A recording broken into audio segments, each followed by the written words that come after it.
This podcast is a member of the Place to Be Nation family. Visit us at placetobenation.com, the only place to be in your pop culture world.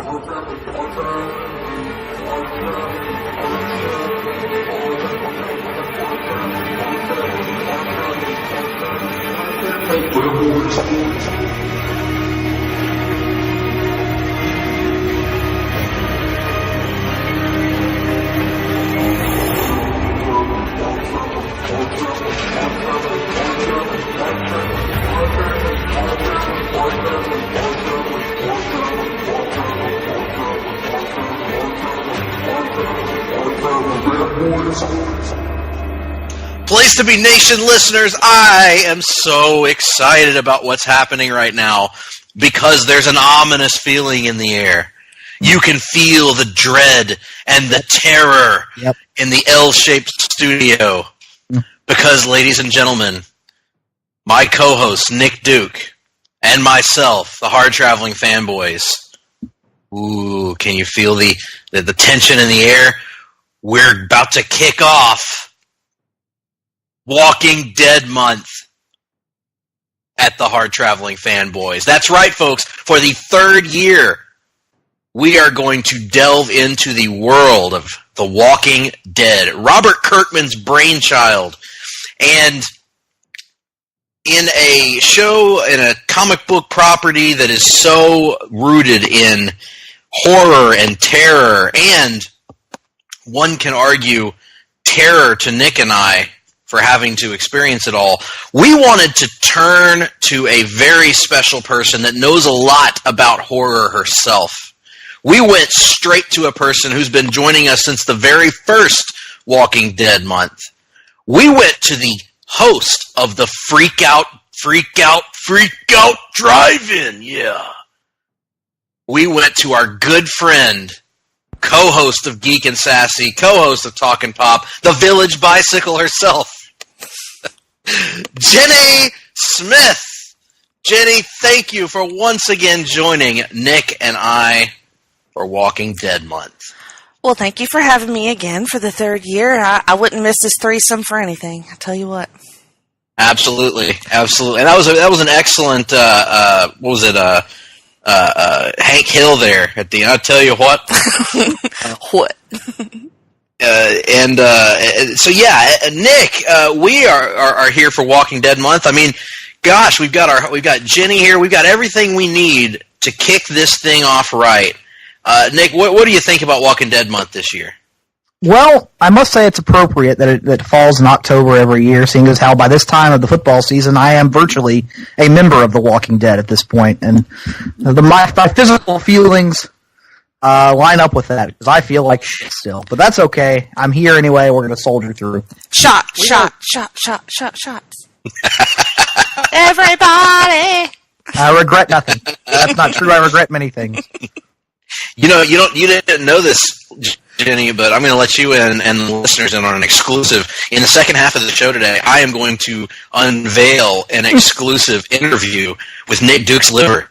Oh God! We're going to find out. We're going to find out exactly how it's doing, what its whereabouts have been. Listen. That poor son of a bitch. Listen. I know you're looking for an excuse to bust out your Katharine Hepburn impression, but I would suggest that my liver is not the appropriate target for that. Why would your liver be indiscriminately shouting, "Nah, man"? Hey man, if you got subjected to some of the shit that it's been subjected to over the years, God knows. That doctor that cut part of it out may have been named Norman for all I know. I don't fucking know. Accepted in my head canon. There you go. There you go. Turns Dr. out Norman, whatever. Mr. Duke's blood is actually 89% alcohol at this point. And the other 11% is chicken grease. Chicken grease, baby. Hey, you know what? Dusty Rhodes lived a long and fruitful life with that being his, his is a little bit more weighted towards chicken grease, but, you know. I'm pretty sure Ric Flair's blood is pretty much just scotch and cocaine at this point, so, I mean, what does that matter? The Terry Funk scene from Beyond the Mat, but with Ric Flair's liver? Yeah. Give it to me straight. You have no liver. It has just been planted away. I've been working in the medical field for 40 years, and I can honestly tell you, I have never seen a liver disappear into a person before. But the Thanos snap didn't take you entirely. It just took your liver. Yes. It is as if it's dissipated into your bloodstream. Fascinating. Anyway, we're not here to talk about Ric Flair's liver or even Nick's liver. We're here to talk about The Walking Dead. And you know what? With Jenny here, we reached out to her this year to see which one she wanted to join us for this month. And she wanted to kick things off with us with... Of course, you didn't want to read any of this shit. No, I did not want to read any of the shit. Or watch the premiere, even though I probably will. Yes. I don't know. No one does want to read any of this shit. I certainly don't. But she wanted to join us for a countdown to celebrate The Walking Dead at its very best. Because, although we've been very cynical about it in the last, year or two, there was a time when all of us loved The Walking Dead. And it was one of our favorite shows on all of television. So we are here to count down the top 5 episodes of The Walking Dead according to the only people that matter, the 3 of us. So we are going to unveil our lists, and of course, at the end, we will give you the information of how you can unveil your lists to us, and we definitely want to hear those as well, even though they won't be as good as ours. So, with all that being said, let's get this thing started. And I guess there's no better place to start or no worse place to start than with me. So I will kick us off with my number 5 selection of the best Walking Dead episodes. And I am going to go to an episode titled Save the Last One. This is from all the way back in Season 2. It was episode 3 of Season 2, and this was on my preliminary list that I had to narrow it down from. So, yeah, that's a good thing to mention, Nick. Preliminary list. I had a huge preliminary list that I had to chop things down from. Mine was a little bit deeper than yours. Actually, I was into the mid-20s, and I had to cut down and did so. But yeah, this comes to us, the 3rd episode from Season 2. I worked this one on my list, and a spoiler alert, this will actually be the earliest episode that's on my list. Everything in my personal top 5 will be between seasons 2 and 5. And this was really an important episode in the progression of the show, because this kind of gives us, for the very first time on The Walking Dead, a firm villain for the show. Obviously, in Season 1... I'm going to call bullshit on that. What's your bullshit on? You're going to say that this is the first time Shane is a legit villain on the show? I'm going to say this solidified him as a villain, yes. Not the attempted rape of Lori in Season 1. The attempted rape of Lori. I don't remember that happening in Season 1. I thought that was... It happened at the CDC. He came up to her after everybody had taken a shower and basically pressed her up against the wall and held her up because she had been ignoring his advances ever since Rick had come back. Oh, I thought that happened in Season 2 at the farm. Nope, Season 1 at the CDC. Well, regardless, this was the way of... regardless, there's no doubt that this episode establishes that Shane is changing, that Shane is turning into something of an irrepressible monster. And the way that it does that is that we see Shane and one of my favorite named characters on the show, Otis. As everyone knows, I have an affinity for characters named Otis. And, Shane ends up... They go on a supply run to try to find this medical supplies necessary to save the best character on the show, Carl. And in the midst of doing this, they just get overrun by walkers, and they're just in a lot of trouble. And as they're escaping, this horde of walkers are trying to escape, it becomes obvious to Shane and Otis that they're not going to make it out of there, that both of them can't make it. And so Shane makes a decision, and he decides that the survival of Carl is more important than the survival of this complete stranger, and he shoots Otis in the leg and leaves him for dead to distract the walkers while Shane escapes with medical supplies. I'm a big fan of the Walking Dead episodes that tackle, a lot of them tackle themes, a lot of them tackle difficult questions, but the ones that tackle the questions in a compelling manner and establish the differences between these characters. And it right straight up front puts Shane in a situation where he does something Rick would never have done. At least at this point in the series, Rick Grimes would not have found it in his abilities to leave someone for dead, to do something so heinous just to ensure the survival of someone that he's close to.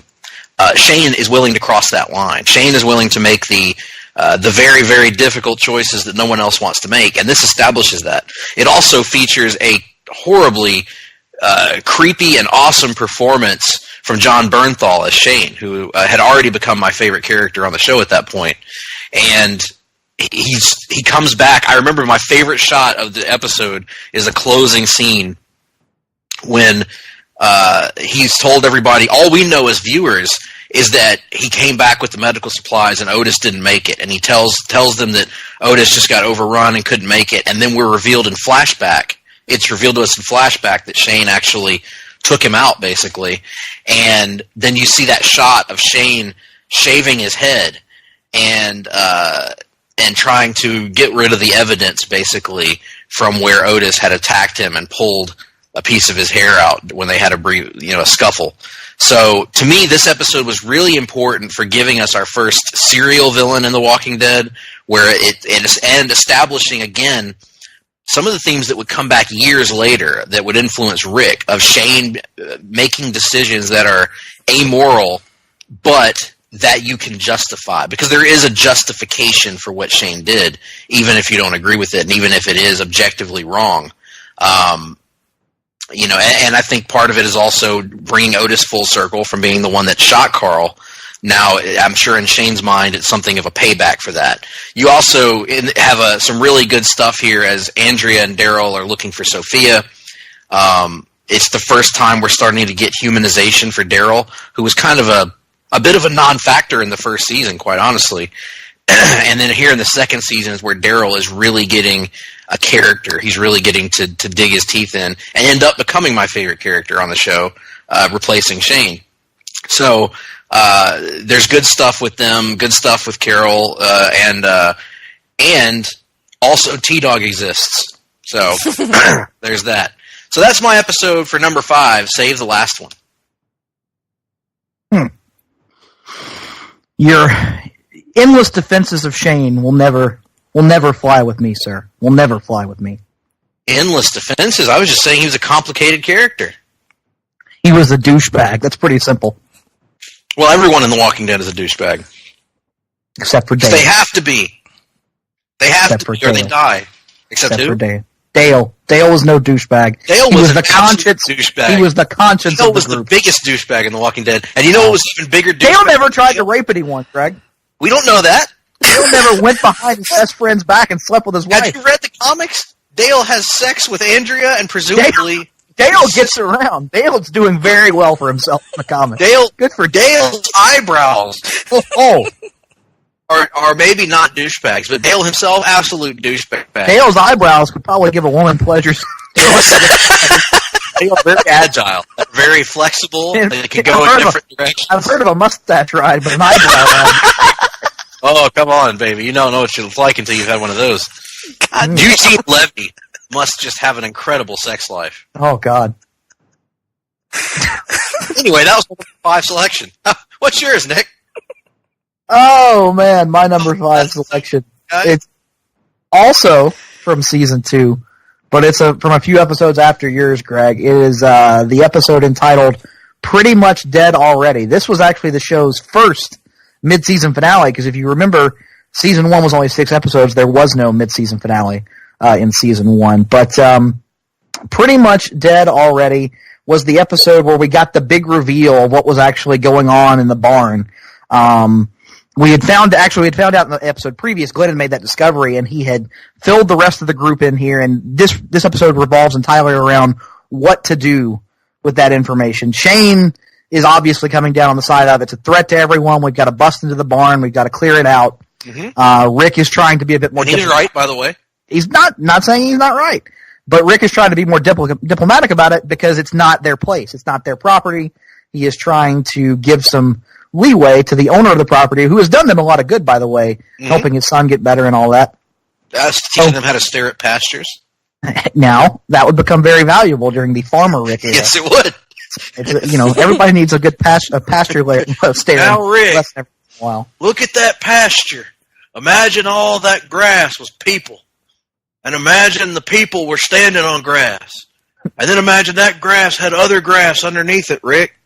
And then Rick's walked off already, and Herschel's just talking to no one. In addition to this, though, it also has a pretty big revelation as Shane is finally informed that Lori is pregnant, and that will kind of set up another element in his continuing mental spiral for the second half of the second season. But it all culminates, obviously, in Rick's and Shane's conflict that ends with Shane forcefully shooting open the door to the barn, letting the walkers out, and they begin to gun down these people who were Herschel's friends and family who had lived nearby, as Herschel is devastated, obviously. But that isn't enough, because the last walker to come out of the barn is Sophia, the walker, the young child of Carol they've been looking for the entire season to this point, who had really kicked off all the action that put him on the road to the second season. She had ran away or gotten separated from the group. Carl had gone looking for her. Carl gets shot. All the series of events was because of her disappearance, and now we find out she's been in the barn virtually the entire time. And that's how it ends, with Rick being forced to put Sophia down, put a bullet between her eyes. And that's how we leave The Walking Dead for its first mid-season finale in between the first half of Season 2 and the second half. So mid-season finales have become a pretty big thing for the show, and it's hard to argue that they may not have done one as well as this one in all the mid-season finales since. Yeah, this was my last cut down, Nick. Mm-hmm. Well, it actually is my number 5 as well. So there you go. Oh, great. Go right into it. I think that's the thing that stands out the most for me is Carol's reaction to seeing Sophia come out of the barn is heartbreaking, and she just falls apart. She tries to go to her, and they have to hold her back, and then she has to watch her get shot right in front of her. I mean, it's devastating and amazing. Melissa McBride just, even, that just is pretty much the beginning of her character's complete turnaround. So, I think this is the one where there's the scene in the woods with Shane and Dale, where they're going hunting.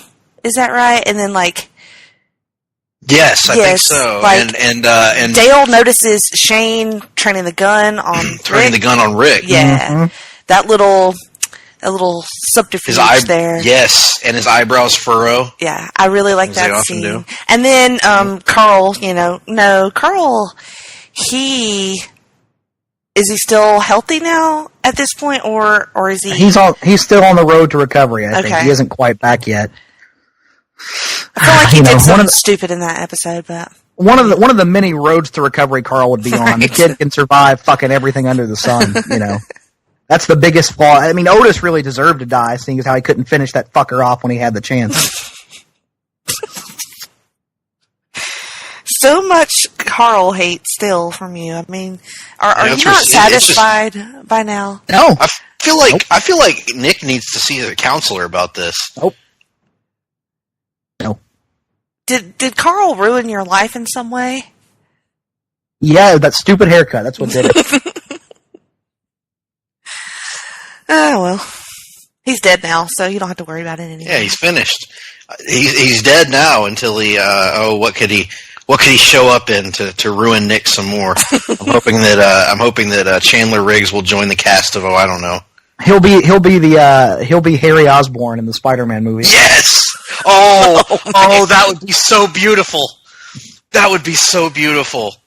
Oh, that would be, I really want that to happen now, Nick. You've planted the seed. You know how Greg likes it when you plant your seed. I do. One of my favorite stories about. And then you'll be equally mad because he won't have basketball hair. He'll have stupid long hipster douchebag. Oh no, hair. I'll be okay with it because it will bring you great pain. Fair enough.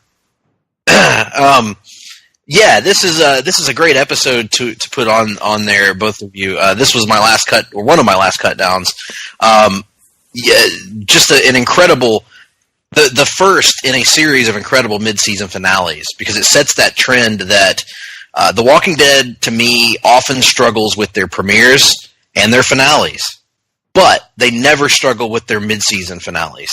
And they've delivered some true classics over the years. And this was the first and maybe the best of those mid-season finales. Well, maybe not. We'll get to that a little bit later. But it was excellent. And really, the defining moment, I still think, the defining moment in Carol's life. Because from 100. That moment on, Carol I would make an argument. There's another one later on, but we'll talk about that later. Sure. Oh, yeah. But I think it does all still go back to Sophia. And this is what really transforms Carol from the housewife that was kind of reserved and abused and still a victim, very much a victim, to after this, she goes on the road to becoming a totally different, maybe the most self-sustained character in all of The Walking Dead. So, yeah, a hugely important episode. Glad it made both of your lists. Well, I lied in my first bit there, because I said that I wouldn't have anything after season 5. Completely wrong, because I've got an episode from season 6. Why did you lie to us, Greg? Well, because I like to lie. I like to hear people lose faith in me. It gives me joy. It was a Vince McMahon promo from 2003, I think. Anyway. I know what episode this is, by the way. Go ahead. Yes, it's an episode called Here's Not Here. That's my painting.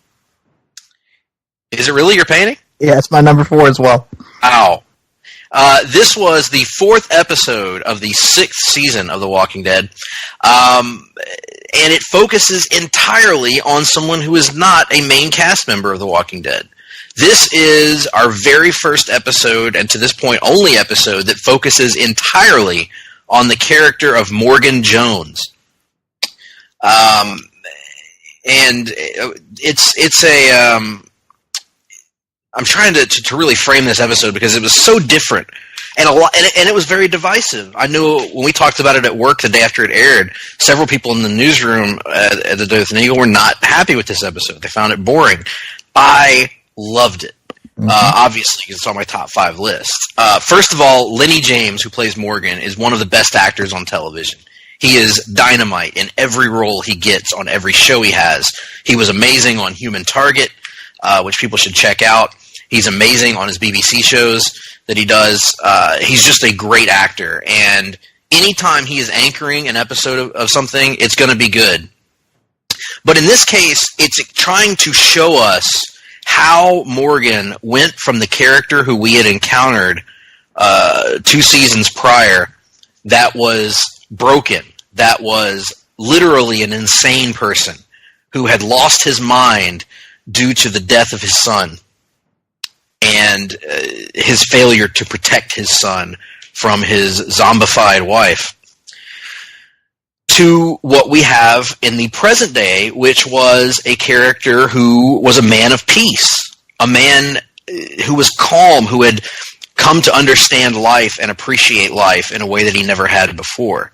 This is a flashback episode and shows us how Morgan encounters an individual known only as Eastman, who will completely change his life. He goes on this path of enlightenment. He starts out this crazed loner who was basically trying to take from this man, Eastman. But Eastman doesn't allow that, and he also doesn't kill him, even though he has the chance. He imprisons Morgan, and then tries to reason with him and tries to get him to understand his philosophy to life. It is one of the most philosophical episodes. It's one of the most peaceful episodes of The Walking Dead. There is conflict, don't get me wrong, but this is an episode about avoiding conflict, about the value of life on a show where life is devalued constantly. And it was so effective in the midst of a barrage of kind of depressing, well, you might say sucky depression episodes. And this one comes and kind of brings a little bit of hope back to The Walking Dead through the character of Morgan, brings an angel to sit on Rick's shoulder opposite all the devils on Rick's shoulder, and also gives us some really cool Batman Begins style training sequences between Morgan and Eastman. One thing that The Walking Dead really has never struggled with when they choose to is to have good action, and they do have good action in this one when it happens. And ultimately, of course, as all Walking Dead episodes do, it ends in tragedy because, yes, Eastman does get killed. However, even in the midst of that loss, there is a sense of hope and renewal because Morgan has been saved. Eastman, in some ways, sacrificed himself to save Morgan's soul. And it's a really powerful episode for me. It's one of the last episodes that just moved me emotionally in a major way. There were still some that came after that were good, but this was, I think this was only the second time they had ever done an episode like this that was focused on one particular cast member. Mm-hmm. And it was, in my opinion, maybe the most successful, certainly one of the most successful. And that's why it's number 4 on my list. Yeah, a couple of things that you didn't mention. One, I want to throw a special shout out to John Carroll Lynch, who played Eastman in the episode. I remember him best, of course, as Arthur Lee Allen in David Fincher's Zodiac, the man who they eventually heavily implied was the Zodiac killer. I've always enjoyed him in pretty much everything I've ever seen him in, so it was cool to see him get here a little bit more of a larger role in something that was, at this point, The Walking Dead was still huge, so that was cool. And also, surprisingly, the most emotional death in the episode next to Eastman was probably his goat, Tabitha. Oh, that was a big deal when the goat died. The whole subplot about Eastman trying to learn to make cheese and how he had defended this goat with his life. And it was just, this whole bit was, it was great. It was nice to actually give us a reason for, badass Jedi Morgan. I needed a little bit of explanation for why that was a thing. And while, the idea of him being able to master the art of Aikido and the bow staff in the course of what is implied to be a month or whatever, maybe that's a little bit of a stretch, but this is also a show where we've got Michonne running around with a samurai sword, so I'm willing to go with you there. So yeah, this was all good. And I would argue that after this episode, Jedi Knight Morgan should have lasted longer than it did. Yeah, I thought they went back to crazy Morgan far too quickly. Way too quick, yeah. Not to get off on a tangent on what's frustrating about the show, but if anything about the show I think it's frustrating, it's not that they take the characters in different directions, is that they retread the same material with characters too often, because we had already seen crazy Morgan, and we had gotten over it and moved on to something new. Mm-hmm. No need to go back there again. A bit of trivia that I'm seeing on the Wikipedia page, Greg. This is only the second episode in the history of the show to feature only one main cast member. The first being Live Bait, which was the Governor flashback episode. Mm-hmm. Yeah, and very successful in that way. And it made me an even bigger fan of the Morgan character than I already was. And we'll just have to see what other episodes pop up on our lists. Jenny, go ahead. I remember thinking during this episode that I didn't know if Eastman was a bad guy or a good guy in the beginning, because he seemed pretty fucking crazy. So I was like, yes. I just remember being real thrown off, and it took pretty much the whole episode, but before you're because he tells his story, and before you okay, so he's not gonna do anything bad. Oh God! The Yeah. first time, I mean, the first time I saw him, I was like, "This guy's got to be an escaped cannibal or something from Because he Terminus." looked like, he Yeah, he a looked like somebody crazy that was dude. going to imprison him and eat him or something. Yes, but that's exactly what I thought. He it was. looked like the Zodiac Killer. Exactly. yes, he did look like the Zodiac Killer. So, like, yes, I think I'm so glad you brought that up, Jay. That's a great point because it really challenges our expectations on a show where we have grown conditioned. Nick and I have talked about this. We've grown conditioned to not trust anyone. Right. Because in this universe, why would you literally trust anyone that you meet? Because everyone betrays you. Mm-hmm. So that was kind of the thought here, was that he was a bad guy, and the fact that it kind of played your cynicism against you over the course of the episode, and was like, man, this is a good guy, and then stabs you in the gut right when you finally are like, hey, I kind of like this Eastman guy, and then you get stabbed in the gut, and he's gone. One last point on this episode, not to belabor it too much, but Nick brought up the death of the goat.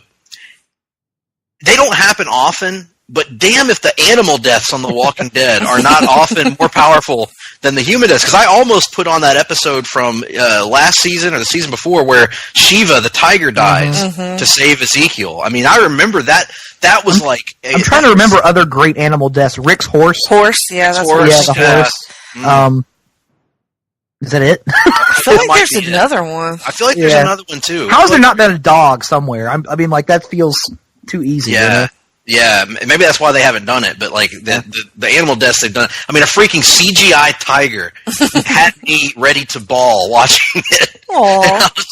I was so sad because he was a tiger and he saved his owner and all that stuff, and just the emotional impact it would have on Ezekiel. That's kind of really, I guess, the animal death itself is one thing, but also the impact that it will have on the owner. The person that's closest to that animal. So it's a good. They don't do it often, but they do it well when they do. Jenny, your number 4 episode. Okay, so this one I kept switching back and forth between putting it 4 and 5, but I ended up putting it 4. It is the season 1, episode 1, the pilot Days Gone By. episode, Days Gone By. I remember. I didn't know about the show, and I was at like a family party like for Halloween that year or something like that in late October, and they were talking about the show, and I was like, "What are you talking about?" And they're like, "Oh, the show Walking Dead. Oh my God, you have to watch it." And that first episode was so addicting. Even though it's so many possibilities. Like, you had no idea what happened. You had no idea where this was going to go. And thinking back on it, knowing everything that I know, it makes it even more amazing what they've done. Even though, we don't always agree with it. It's not always great. But from that first episode, the world that they managed to build, and the stories that they've told and the characters that we've loved, it all just stems from that episode. And Rick was so great in it. He was just so confused and had no idea. We were him and he was us, and we were all just, what the fuck is happening? It was amazing. I still think it's great. I love it in black and white as well. Oh, so good. Yeah, the episode in black and white does add something to it. This is a great episode. Nick and I just watched it last year, the year before. Was it last year or the year before? I don't remember. Yeah, but no, it was great. Holds up exceptionally well. Almost made my list as well. Andrew Lincoln was out of this world right from the get-go. Mm-hmm. He was instantly absorbing. If he hadn't been as good as he was, this show never would have worked, because for the entire first season, Rick is the character. He is the guy that we care about. The other characters are not really fully fleshed out at that time, and he has to carry things, and he carries things so well from the get-go. The usage of I remember just, and honestly, going back and watching the first episode in the first season, some of those walkers and zombies they used in that one were creepier than what they would do later on. Yeah, the bicycle girl. Bicycle girl. I mean, that's just iconic, and creepy as shit. Morgan's wife is the one I remember. Oh gosh, Morgan's wife. Yeah, that's when you get the idea that this show is not going to be for the weak at heart. It's not just going to be zombie blood and guts, because a lot of people love that stuff. It's going to be emotionally draining in a way that most successful TV shows are not. And so yeah, you're totally right to put this on your list. It was one of the better tone setters of an episode that I've seen on TV. Nick, your thoughts? No, yeah, great choice. I mean, like we said, we watched it last year or the year before, whenever it was, and this was on my preliminary list of 15 that I had made, so just couldn't make the final cut for me, but great episode nonetheless. Well, that brings me to my number 3 selection, and this is going to go to what I came to the conclusion is either the best or second best season of The Walking Dead, and that is season 3. And the reason that season 3 and season 4 are so good, or at least one of the reasons that those 2 seasons are so good, is the performance of David Morrissey as the governor. And I went with the episode Dead Weight from actually season 4. I'm sorry, I said season 3. Season 4 and 3 are governor-heavy seasons, and this is the first of 2 episodes that involve the governor that will make my list. It's also the second part, really, of a 2-episode focus on the governor and what happens to him after his failure at the end of season 3. Remember, he's tried to seize the prison, and they rebuffed him. They pushed him back, and the governor has fled into hiding, and even his most loyal lieutenants have deserted him. And in the episode before this, Live Bait, which also almost made my list, very, very close. I had to choose actually between that and this because I didn't want my list to just be season 4 episodes, which it very easily could have been. Because as looking back on it, especially the first half of season 4 was just unreal good. Yep. So Dead Weight makes it because I mentioned earlier the theme to my list is characters going through change, characters going through thematic changes in their lives. Whether it be Shane transforming into this mentally deranged villain, whether it be Morgan transforming into this peaceful transcendentalist, or in this episode, they've shown us the idea that the governor can find redemption, that even the most evil and selfish of characters in this post-apocalyptic world, that even the worst of us can find redemption, because it looks like he is. The governor has found a new group of people that had no idea who he was, where he came from, what the horrible things that he's done. They just see him as a newcomer who's helping them out to take care of their ailing father. And he joins this family and instantly grows attached to them and eventually grows to love them.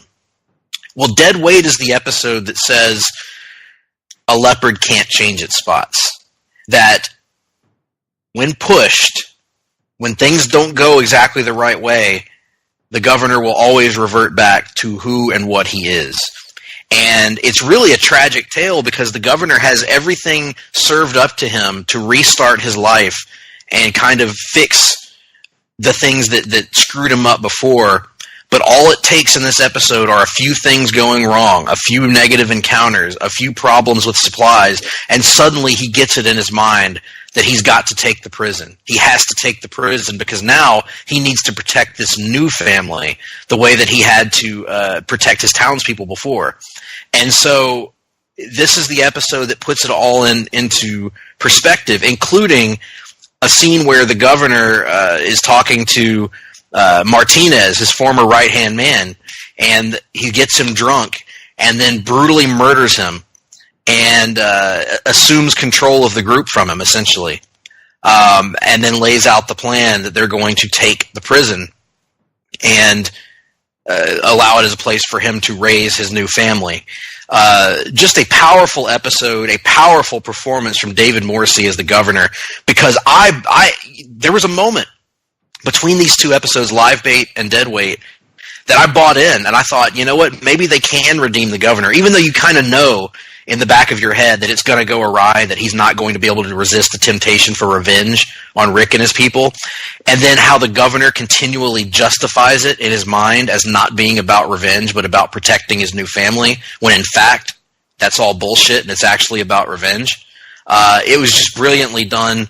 One of my favorite episodes of all time. I was a little bit surprised it didn't end up in my number 2 spot, but there was one episode I liked even more than this one to put there. So this one comes in at number 3, and great performances all across the board from Jose Pablo Cantillo as Cesar Martinez, Kirk Acevedo, Nick, our boy from Arrow, Richard Dragon, Ricardo Diaz as Mitch. And then, and of course, Myrick Murphy as the baby, Megan. Can't forget her.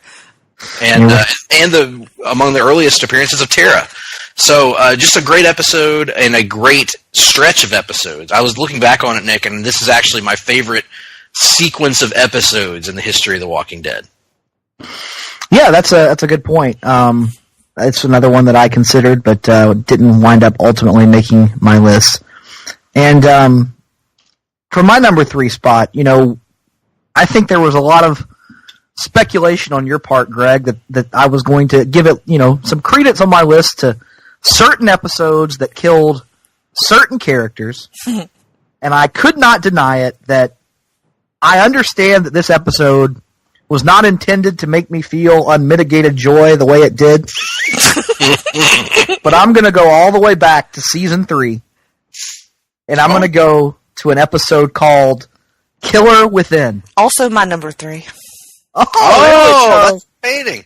Now I must admit here, and pause my sarcasm here for a moment.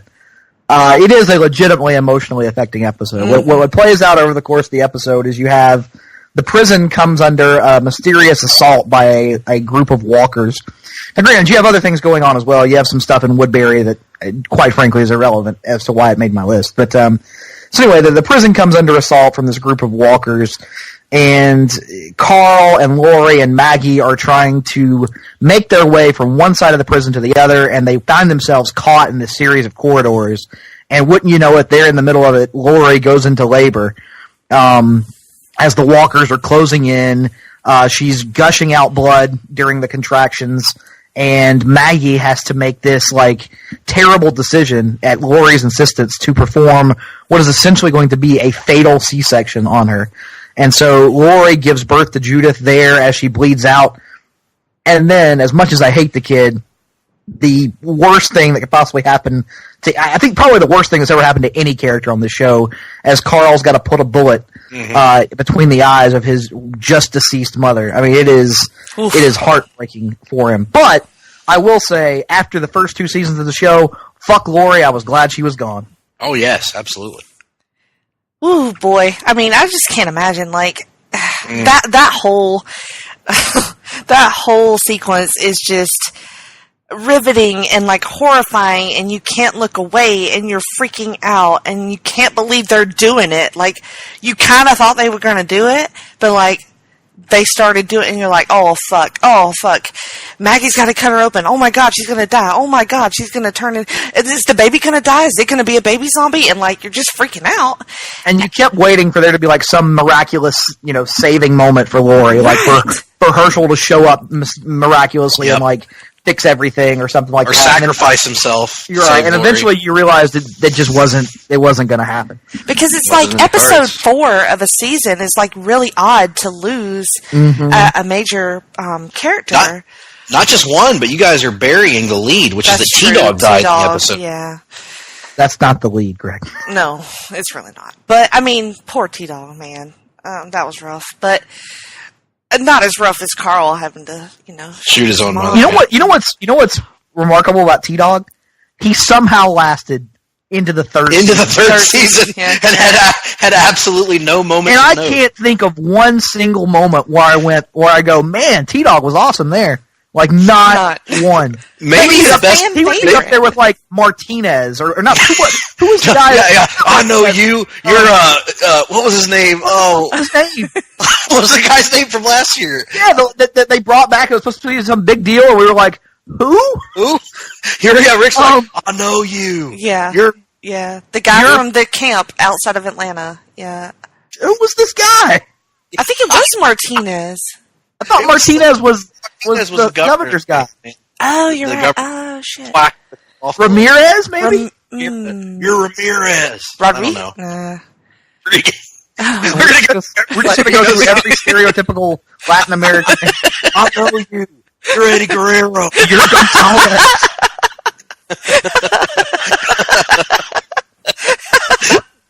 Eddie What's the Guerrero. fucker's name? You're El Hijo del Santo. Morales. Morales. We got We there. had gotten there a bit. Oh, God.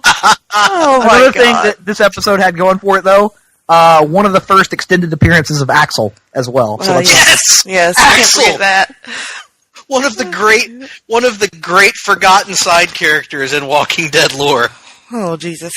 Who also, the episode didn't make it, even though it was another great. Actually, did it make it? I can't remember what episode this was, but it was another in this great series of season 3 and 4 episodes. Was Axel's in the middle of telling an old timey story about his family, and he gets killed. In the middle. Yeah, just brutal. Oh, another like devastating part is when Carl comes out and Maggie's holding the baby, and then he tells Rick, and then I lost it. Like, I was sobbing uncontrollably, and Andrew Carl Lincoln had like that deadpan look on his face, Yes, you know, and, like like, just working. it spawned like a billion memes or whatever, and like haha, Yeah, whatever. it's I memes, laugh at yeah. those memes, but holy shit, his It's a great reaction scene. was just fucking amazing. One of the most conflictingly emotional episodes for me, because it was such a powerful emotional scene, and yet I also felt uproarious joy that Lori was gone, and yet I felt anger at myself that I felt emotional when she died. So I was like, no, you don't like her. Why are you so sad? But it was so good. You're so right about this episode. It was so good, and again, another one that almost made my list. Really, really good, and it continues. You know, I talked about seasons 3 and 4. They're so good. They're so consistently good in 3 and 4. In particular, season 3, there's really not a blip in the radar. They're all good episodes. Yeah, I mean, all of season 3, all of season 3, and then the first half of season 4, Yep. up until they finally, once and for all, blow off the governor thing. That's easily like the peak of the show. He's the Like, best. He's the best. you have better individual episodes that I think we're all going to talk about in a little bit. Yeah. But like, in terms of consistency, it never got to that quality ever It was again. the most consistent show that I was watching at that time in terms yeah. of just not just firing on all. Well, I don't know. cylinders. Let's see. Season 3 would have been around the same time as like season 2 of Arrow, would it not? I think you're right. Would that have been 2012 maybe? Yeah, that would have been about right. Yeah, somewhere around. Or would that have been season 1 of Arrow? I don't know. Whatever the No, hell. I was still living in Decatur whenever Arrow started. I remember that. But it was That was just at least such a 2007. great show at this time. And in the midst of all of this, what we're talking about at the prison, all this horrifying stuff at the prison, we're also getting what I loved, which was the patient, slow burn storytelling of the governor as this ultimate politician, really, right? Where he's this guy that is convinced Andrea that he's doing the right things and that he's out for the good of the people and that he's a protector that can make sure that she and the others are safe. Unlike season 7 and 8, it was a slow burn that actually fulfilled its promise. Paid off in a big way. Yeah, absolutely. And it was a slow burn, but it didn't overstay its welcome. Like, you were fine with it slow burning, unlike season 8, which I would argue just got... Ugh. That's what I say. Like, as much as I like Negan and I like the performance of Jeffrey Dean Morgan a lot, the governor is the best antagonist the show's ever had because of his story arc. And because the characters he was bouncing off against, our main cast, were more naive. Like, they were younger characters who hadn't been as hardened by the world yet. I mean, like, Rick against Negan was essentially two guys that were pretty similar. I mean, Negan was a lot more drastic and sadistic in that kind of way, but I mean, in terms of their modus operandi and how they go about protecting their group, not that far apart. Whereas the governor and Rick were just two totally different forces, butting up against each other. And the governor's duplicity made him so interesting because Negan is Negan no matter who he's around. For better or worse, he's Negan. The governor is somebody completely different when he's with Andrea. Right. He's with people of the town than he is behind the scenes. And that's another great point is, unlike the Negan conflict, we had characters that we knew about or knew previously on both sides. You had Merle and Andrea on the side of the governor at times. Then you had all the characters we know of course, on Rick's side. So it was just a great conflict. Great conflict and a great episode. And whose turn are we at, Nick? It's up to you. It's your number 2. My number 2. Well, for my number 2, I mentioned earlier how great the mid-season finale of season 2 was. But I've got one even better, in my opinion anyway. And what I have is the season 4 mid-season finale. This is the climax, the payoff to the governor storyline. And it's an episode called Too Far Gone. Mm-hmm. It is season 4, episode 8, written by a guy named Seth Hoffman, who I don't know how many other episodes he's written for the show, but this one is a masterpiece. It picks right up, actually. It's in part of that, what I think is the best 3-episode stretch in The Walking Dead of live bait, dead weight, which was my last entry, and then right after dead weight, we get to Too Far Gone as the governor launches his one last assault on the prison to try to take it from Rick. And it is relentless. This is an episode that from the first minute never lets up. It is all action. It is all drama. It is something happening every single second of the show, which you can't always say about The Walking Dead. But it is just, they have said, we have built this. Imagine that, Nick. You spend a season and a half building a conflict, and then you pay that conflict off in a satisfying manner. We get a real all-out war here. Mm-hmm. as the governor and his people, to include the unwitting accomplices Lily and Tara, taking on Rick and his crew after having captured Michonne and Herschel. And one of the best scenes in the history of the show happens in this episode, and that is the death of Herschel, because the scene leading up to it is so tense. Herschel has Michonne's katana at the throat of Herschel. I'm sorry, not Herschel. The governor has Michonne's katana at the throat of Herschel, and he is being pleaded with by Rick. And there's that moment from what we've seen in the past few episodes where you wonder, can the governor be reasoned with?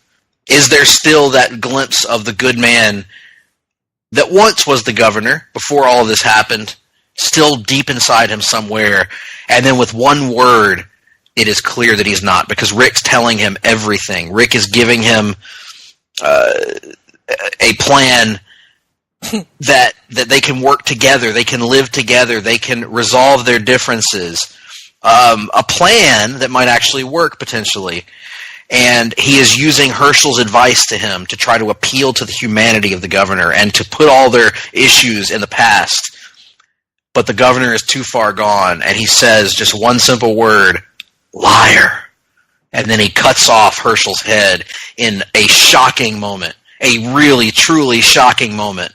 And it's heartbreaking and it's shocking, but you don't have time, really, to mourn it, because that's when the shit hits the fan and the battle begins.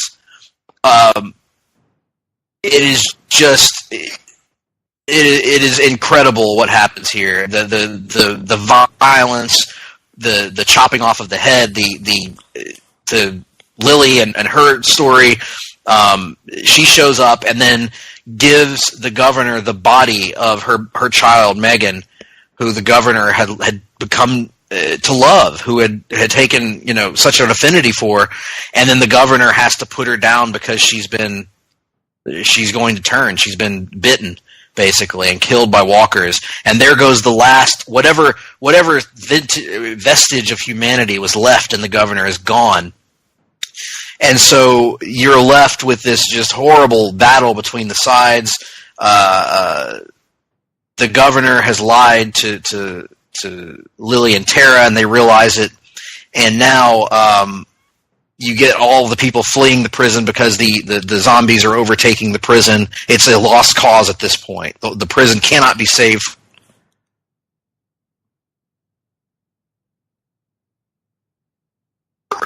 Which did bring me a little bit of joy. Rick kind of had it coming a little bit at this point in the show. Not that I wanted him to die necessarily, but the governor is just beating the life out of Rick, and Michonne impales him.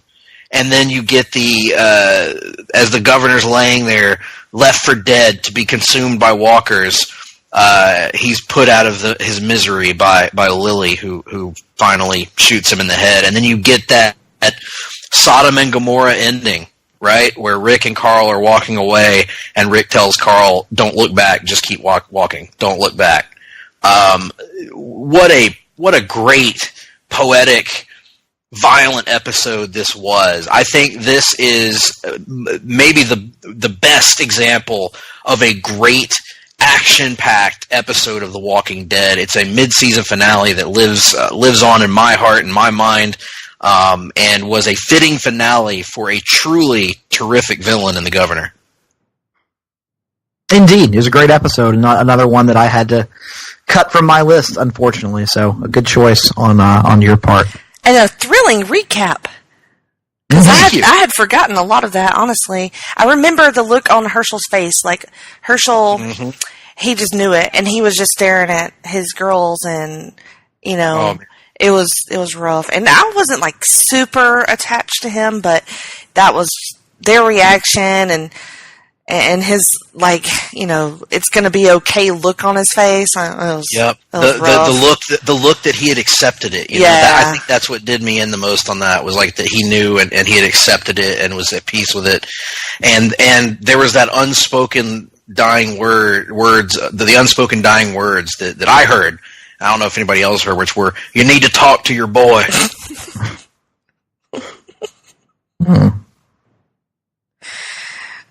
I wonder if it hurts to get your head chopped off, or do you do you feel it? Or I think you would feel it for like a split second, and that would be it. And then that'd be it. Yeah, it'd probably be a quick death. But see, the problem is, I was just reminded actually by reading the episode recap. I forgot that it wasn't one smooth cut that knocked his head off. He gets it almost chopped off, and then he's still clinging to life as his neck is spurting blood on the ground. And then the governor starts hacking at his neck until it is completely severed. And that's even. I'm pretty sure that hurt like hell. Yeah, there's just no way around that. Damn, poor Herschel.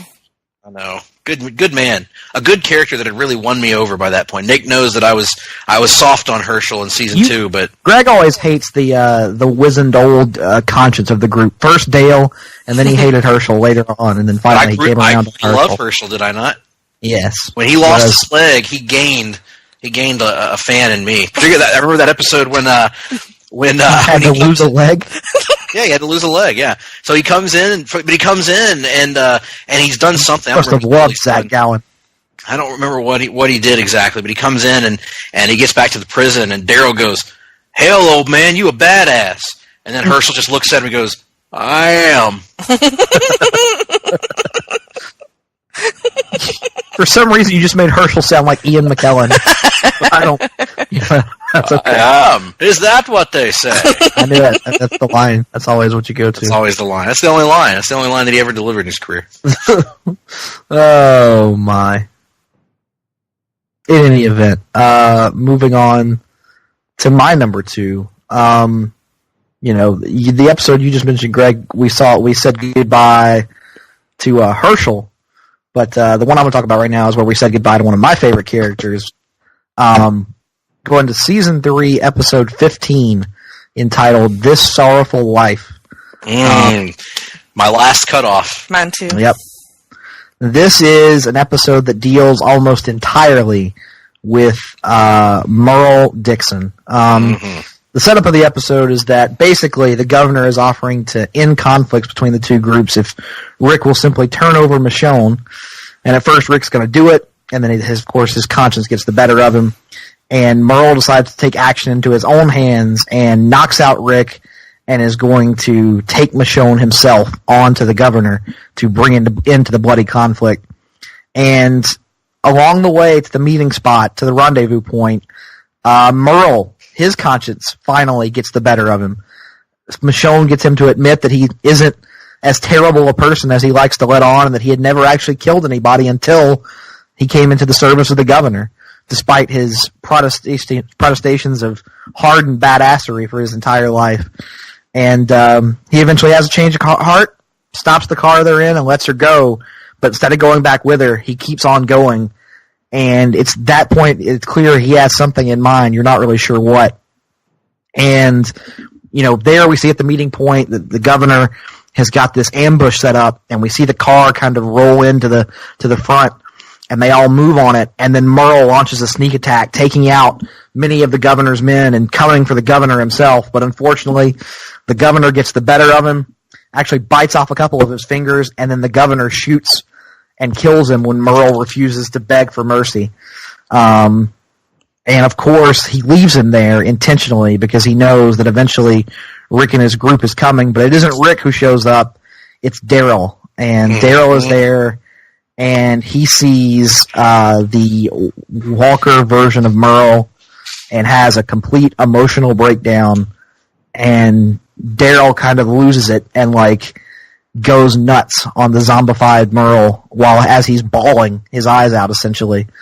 And that's where the episode ends, is with Daryl just shattered by everything that has happened in the episode. And for that, for the fitting conclusion to the Merle storyline, for its impact on Daryl, that's the reason it makes my list. There's other good stuff that goes on. You get the Glenn and Maggie proposal in this episode as well, and you get some intriguing stuff with Rick, trying to take ownership for his failures in leadership for once. But, primarily, it's the Dixon Brothers stuff that carries this episode over the top for me. Yeah, this episode was so great, man. I was reading, I was like, how can I get this on my list? I just couldn't put it in my 5, but it was my number 6. It was one of the best examples of I mentioned earlier, the governor's fake redemption, basically. This was an example before that to show us that redemption was possible in The Walking Dead. Because to this point, I don't know that we had seen a character really be redeemed. Maybe Daryl, you could argue, goes on an arc from season 1 and has the Wolverine kind of journey that we've talked about in the past. But Merle was a flat-out villain at one point. And no, there's no way to make up for some of the things that he did. But damn if they didn't try in this episode. And it ends up making you care about the death of a character who was a bigot and a loudmouth and a narcissist and pretty much every bad word you could think of.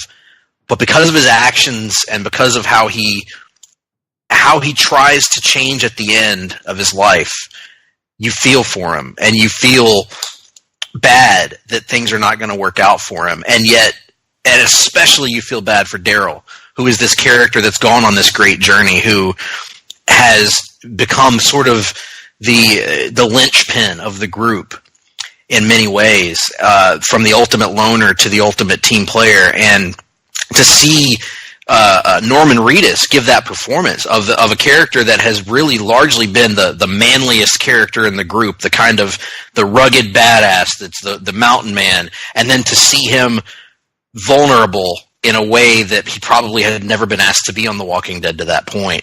So incredibly vulnerable in that scene and letting out all these emotions on the screen. It was really impressive performance from both he and Michael Rooker as Merle, and just an incredible episode that I'll never forget. Certainly, it's one of the best on the show. Who would have thought that we would have cared about the death of White Yondu?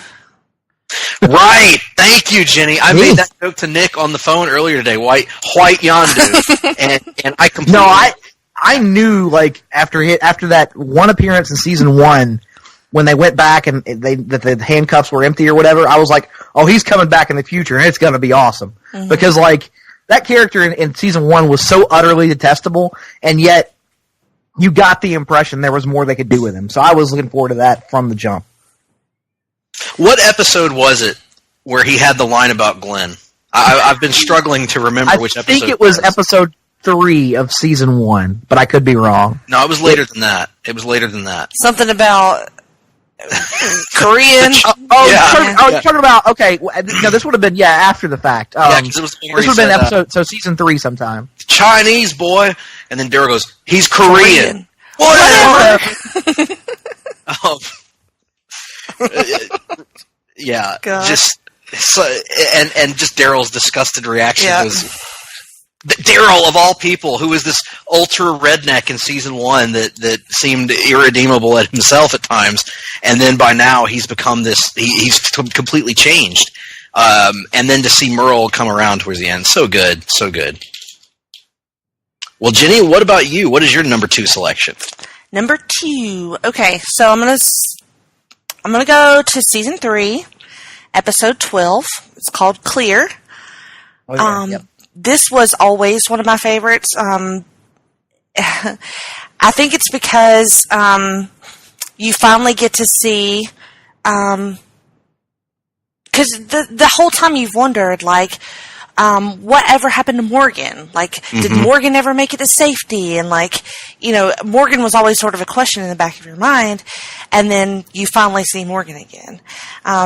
Rick, Michonne, and Carl go back to the hometown to get more guns and shit. And then somebody starts firing at them. They find all these, like, traps and booby traps, and the whole town's just been fucked up. Boobies. And, you know, he's, like, written clear all over, you know, spray painted it all over the town. And you're like, what the fuck has happened? But you find out that it's Morgan and that he's crazy. And he has just had a completely, like, break from reality. He can't do anything but kill zombies. Like, he just can't process anything other than that. Lenny James, like you said before, is just tremendous. Like, just heartbreaking and wonderful. And the way that he talks to Rick and tries to, like, make him understand how he sees things now so earnestly, but also just fucking dead inside, you know?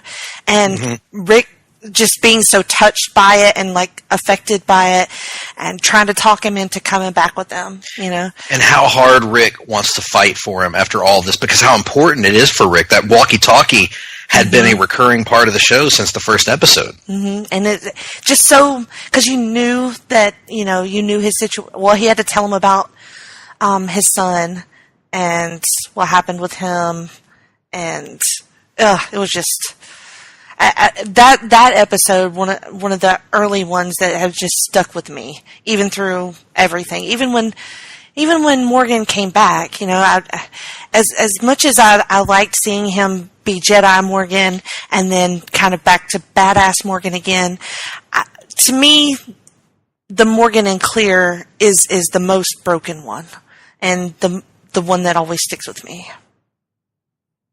Great stuff. Yeah, this is another outstanding episode. Morgan is a character that I've made no secret that he's one of my favorites on the show from the beginning, from the very first episode. And this episode, I remember how shocking it was, because I always thought that Morgan was going to come back, but I did not imagine that they would bring him back in a way that was going to pretty much undo all of that optimism that Rick's had since that first episode, when he's wanted so badly to reach out to find Morgan and to bring him back to their group, you know, to save him the way that Morgan helped save him. I always just sort of, like, imagine Morgan, like, finding a community, like, being a leader in a community, and, like, maybe, you know, finding out what happened. Like, for some reason in my mind, I associated him with, like, figuring out everything. And then to see him like that was like, oh shit, I was totally wrong about all of that. And from what I understand, they finally did make him the leader of the community, because now he's basically like the lead character on Fear the Walking Dead, from what I understand. Yes. I don't watch it. Yes. I like I've said, he was almost enough to get me to start watching Fear the Walking Dead before other stuff came on. But yeah, he's great. And I have heard that you could pick up with just the point where Morgan enters the show, because fairly quickly they transition away from all the other characters and make the show about him. Yeah, but you could argue it's a wise move. I mean, I haven't watched the show, so I can't. I watched, the first half of the first season, and it was fine, so I can't really knock those characters too much. Maybe there are people who are passionate about them, so I don't know.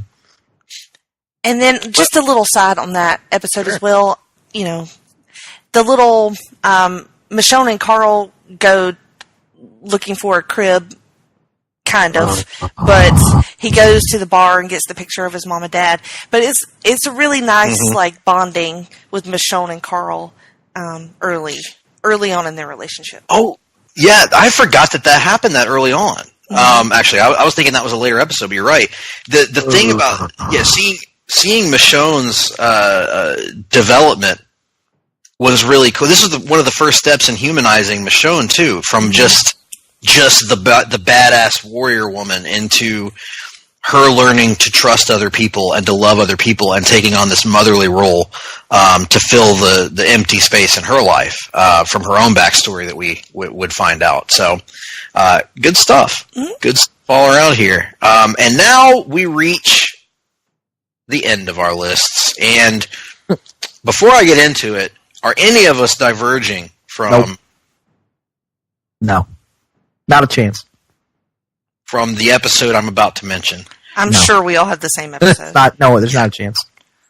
So the number one episode for all of us is, of course, the season 1 episode Vatos, where a Latino street gang takes... Oh, no, I thought you were going to say the season 8 finale.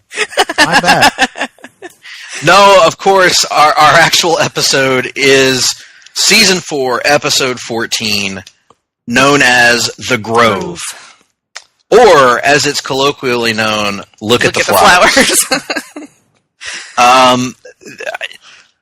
We're all picking it as number 1, so let's just have a freewheeling conversation. This is if you haven't seen this episode of The Walking Dead, you've got to see it. This is an episode of The Walking Dead that you don't even have to enjoy the show, I don't think, to find something in this episode to like, because really it doesn't move that much forward in terms of the overall narrative of the larger narrative of the show.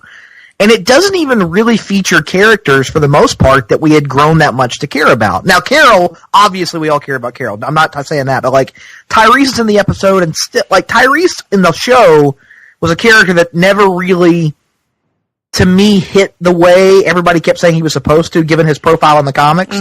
And the two little girl characters, they had just been introduced in season 4. We had not really been given a chance to grow attached to them too much, other than to know that one of them was fucked in the head for like hell. But I mean, this is really as close to a standalone episode, I think, as The Walking Dead has ever produced.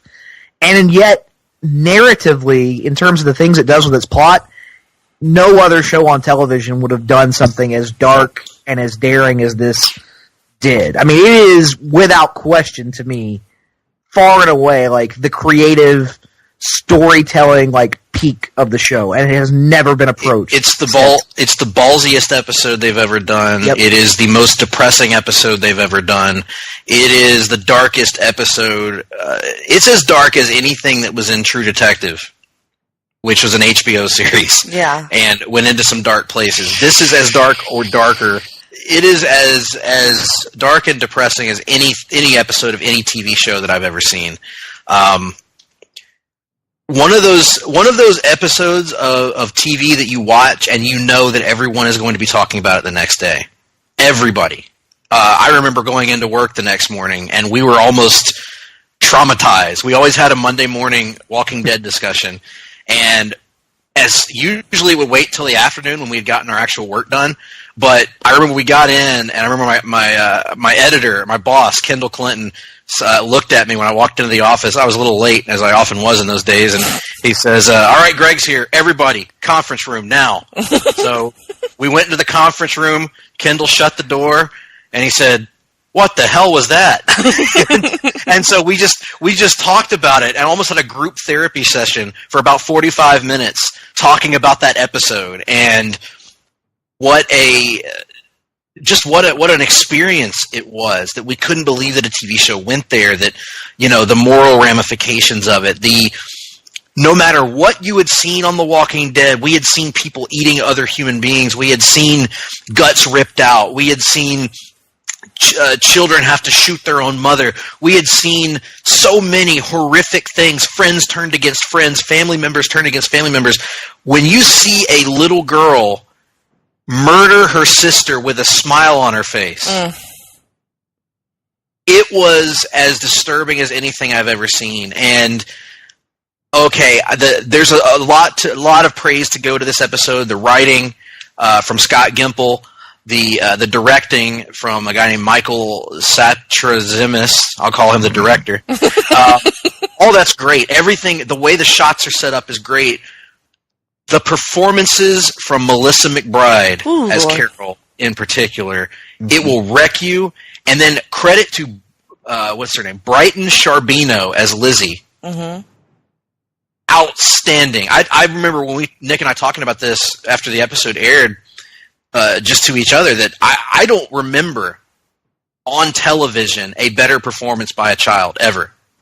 I don't remember one on a TV show, like one that convinced me to this level that I didn't see an actor. I saw a crazy kid that was genuinely mentally disturbed. But what do you do with someone who is that mentally disturbed in a world where there is no health care, there is certainly no mental health care, there is no provision to take care of someone whose worldview is so distorted and so shaped? There's no medication for her. There's no therapy for her. What do you do? And Carol is faced with that horrible, horrible decision that she has to take out someone that she's grown to see as a daughter, a potential replacement in her life for what she lost with Sophia. It's really powerful stuff. It's hurt my heart just listening to you talk about it. I'm just like, oh my God, I want to watch it again, but also I do not. Like, it's rough. It's but so good. It just, because they find this little idyllic cabin, and it looks like a great place, and Tyrese is there, and he's taking care of the children as well. He's doing his part, and it just looks like maybe there's some peace to be found eventually, because they're all of our characters are scattered at this point. They're all separated. So it's like, well, I mean, they found this place. Maybe they should just stay there. Yeah, maybe this is a way to let them have a happy ending and kind of write them out of the show. Because it kind of felt at this point in the show like Carol's character had gone on her journey, like Tyrese's character had gone on his journey. It kind of felt like there was a chance for them to have a happy ending here. The show, as it often does, dangled that hope of something good happening for us, but never has it hurt so badly to have it ripped away. Just awful. And you knew that there was something wrong with her. Like, gradually you had figured it out, and you'd seen her feeding the zombies, the rats and shit, and like just all these little pieces, and then, oh boy, it's just devastating. Poor little Mika. Yeah. I still can't believe they did it. Yeah, it's that was shocking. Like 4 years ago, and I still can't believe they did it. And when Lizzie's standing there with the blood and just the smile, it just, and you thought she was going to kill the baby too, right? And she said that. She said she was going to. She was going to kill the baby. Yeah. Oh my Jesus! Tyrese gets, it was. The character of Tyrese, who's one of the best people in the Walking Dead group, just a genuinely good person in a world full of bad people, and just he can't even process what's happening. He can't even understand, can't grasp the concept this could happen. And that's the other thing is in this episode, you also get Carol admitting to Tyrese that she killed his girlfriend. Yep. Oh my God! Yep. Yeah. So it's like this whole deal of like Tyrese is having to deal with all these horrors that he just can't possibly understand.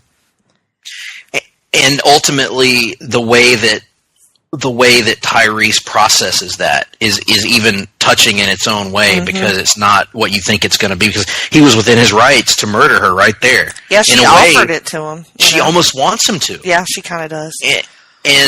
And he doesn't, and that in a way hurts in and of itself, just from a different kind of emotion. Like, my gosh, what a good dude, you know. But ultimately, they're rewarded with this. Rewarded, quote unquote, with this horrible scenario. It's if you haven't watched this episode, watch it. You may only want to watch it once, but you need to watch this episode. I kind of wanted to watch it, to your point, Jenny. Yeah. We did this episode, but I just ran out of time, and I'm kind of glad I didn't, having dredged up the memories, just because it's such a. I mean, it is a stone cold classic. But man, Carol's resolve in doing what she did. I mean, as much as we've called her a badass, there's just nothing that she's done that's more fucking badass than that, and heartbreaking.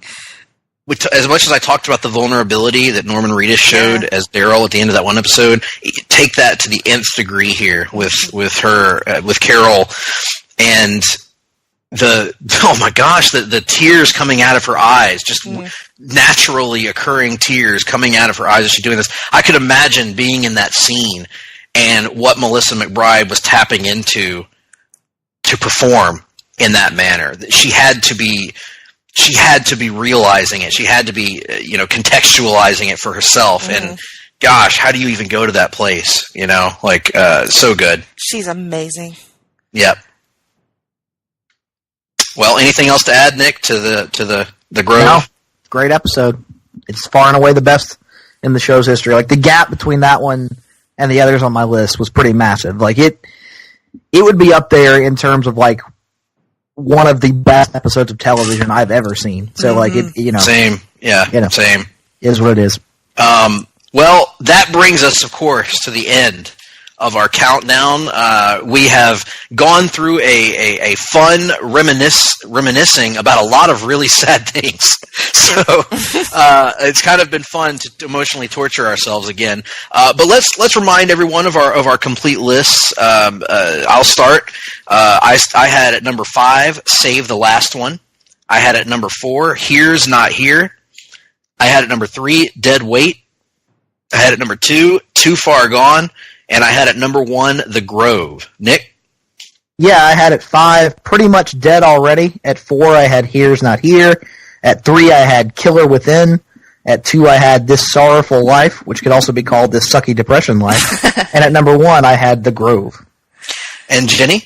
Number 5, I had Pretty Much Dead Already. 4, Days Gone By. Number 3, Killer Within. Number 2, Clear. And number 1, The Grove. Excellent work all around, lady and gentleman.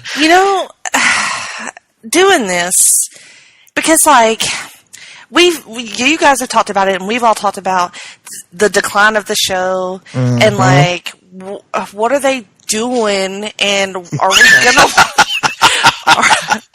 we gonna watch this, and, we're dreading Walking Dead month, but, doing this, it makes me super sad, because fuck, we used to be all about this, and this used to be good, and I miss it. Why can't they fix it? Is it unfixable? Is it too far gone? I don't know. I had 15 episodes on my preliminary list. 12 of those were from season 4 or earlier. Only 3 episodes from the last 4 years of the show that I even considered. I had a few more than that, I think. You also had a list of 40 you were picking from. True. I had 20-something, 24, 25, but I had a lot from, I didn't have a lot, but yeah, to your point, the vast majority of mine were seasons 3 and 4, with a healthy bit of 2 and a couple from 6, as well, but, and 7. Yeah, but 6 and 7 I had, 6 and 7 were the only 2 seasons I had any from the most recent years that I considered. I didn't have any from season 5 or none from season 8. To answer your question, Jenny, I don't know if it's unfixable. But I don't, and yet I say that, and I don't know what it would take to fix it at this point. I don't either. You can't keep retreading the same ground with these characters. Mm-hmm. That's the problem. Like, first of all, the characters definitely need to be continued to be taken in different and new directions, but different and new doesn't mean from point A to B back to A and back to B again. I mean, how many times we brought up Morgan earlier? How many times have we seen Carol go from, all right, she's a hardened badass who's going to protect her group no matter what, to, all right, now she wants to go off and just be left alone. Now she's back with the group and is the hardened badass protector again. Now she wants to be left alone again. They've gone back and forth on that same character dynamic for Carol at least 3 or 4 times to this point, just in the last 3 seasons. What about alone. Rick, the main character of the show? I'm Is he pulling out. is he a pacifist? Is he a warmonger? What is he? And why is he both of those things during the course of one season? And that's the other thing is the show has, in the last couple of seasons in particular, the last 4 or 5 seasons, the show has really struggled with nuance on these characters. Whereas in the early seasons, there were a lot of shades of gray.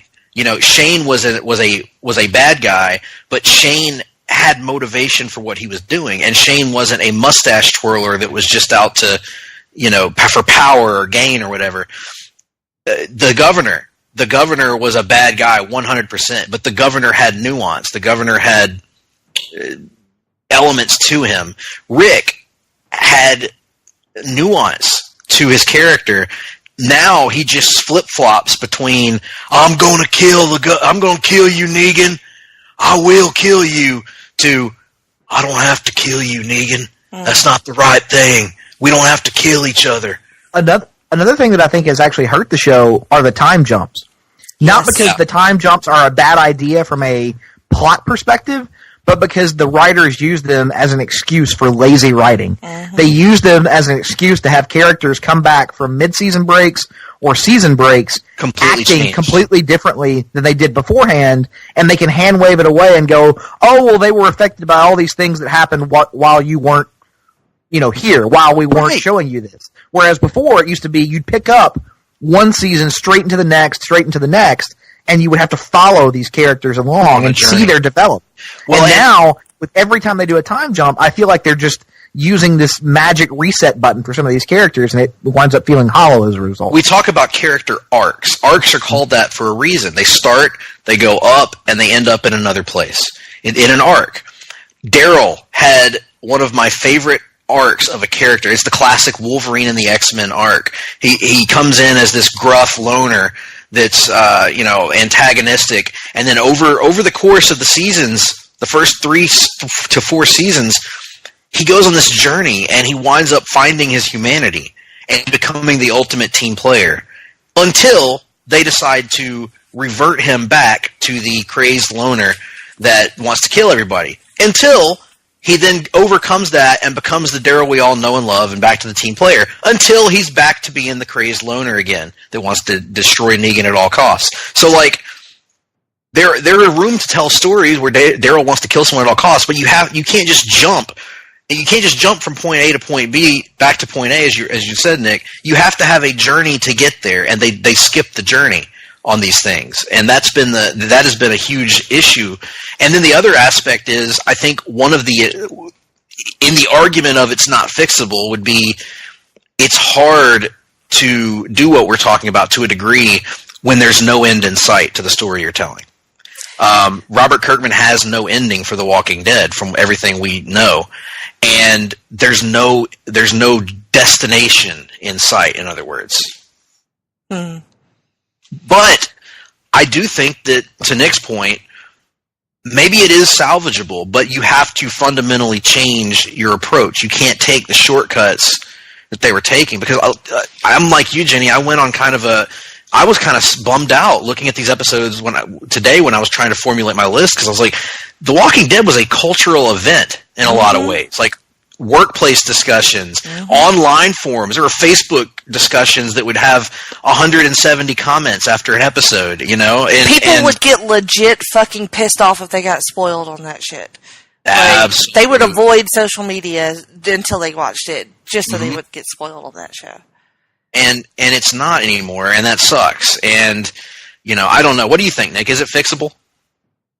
I don't think so. Not at this point. I mean, at a certain point, we see this all the time with a lot of things, Greg, whether it's comics or wrestling or whatever.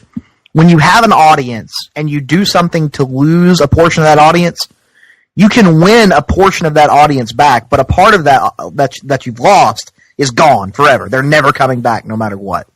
And I think the last 3 years have eroded the audience to such a degree. Now, it's granted, it still gets a ton of people to watch. I'm not saying that, but it is far and away. It's a long way away from like the highest rated thing in the history of cable, like it was, 3-4 years ago. And a lot of those people just aren't coming back no matter what you do.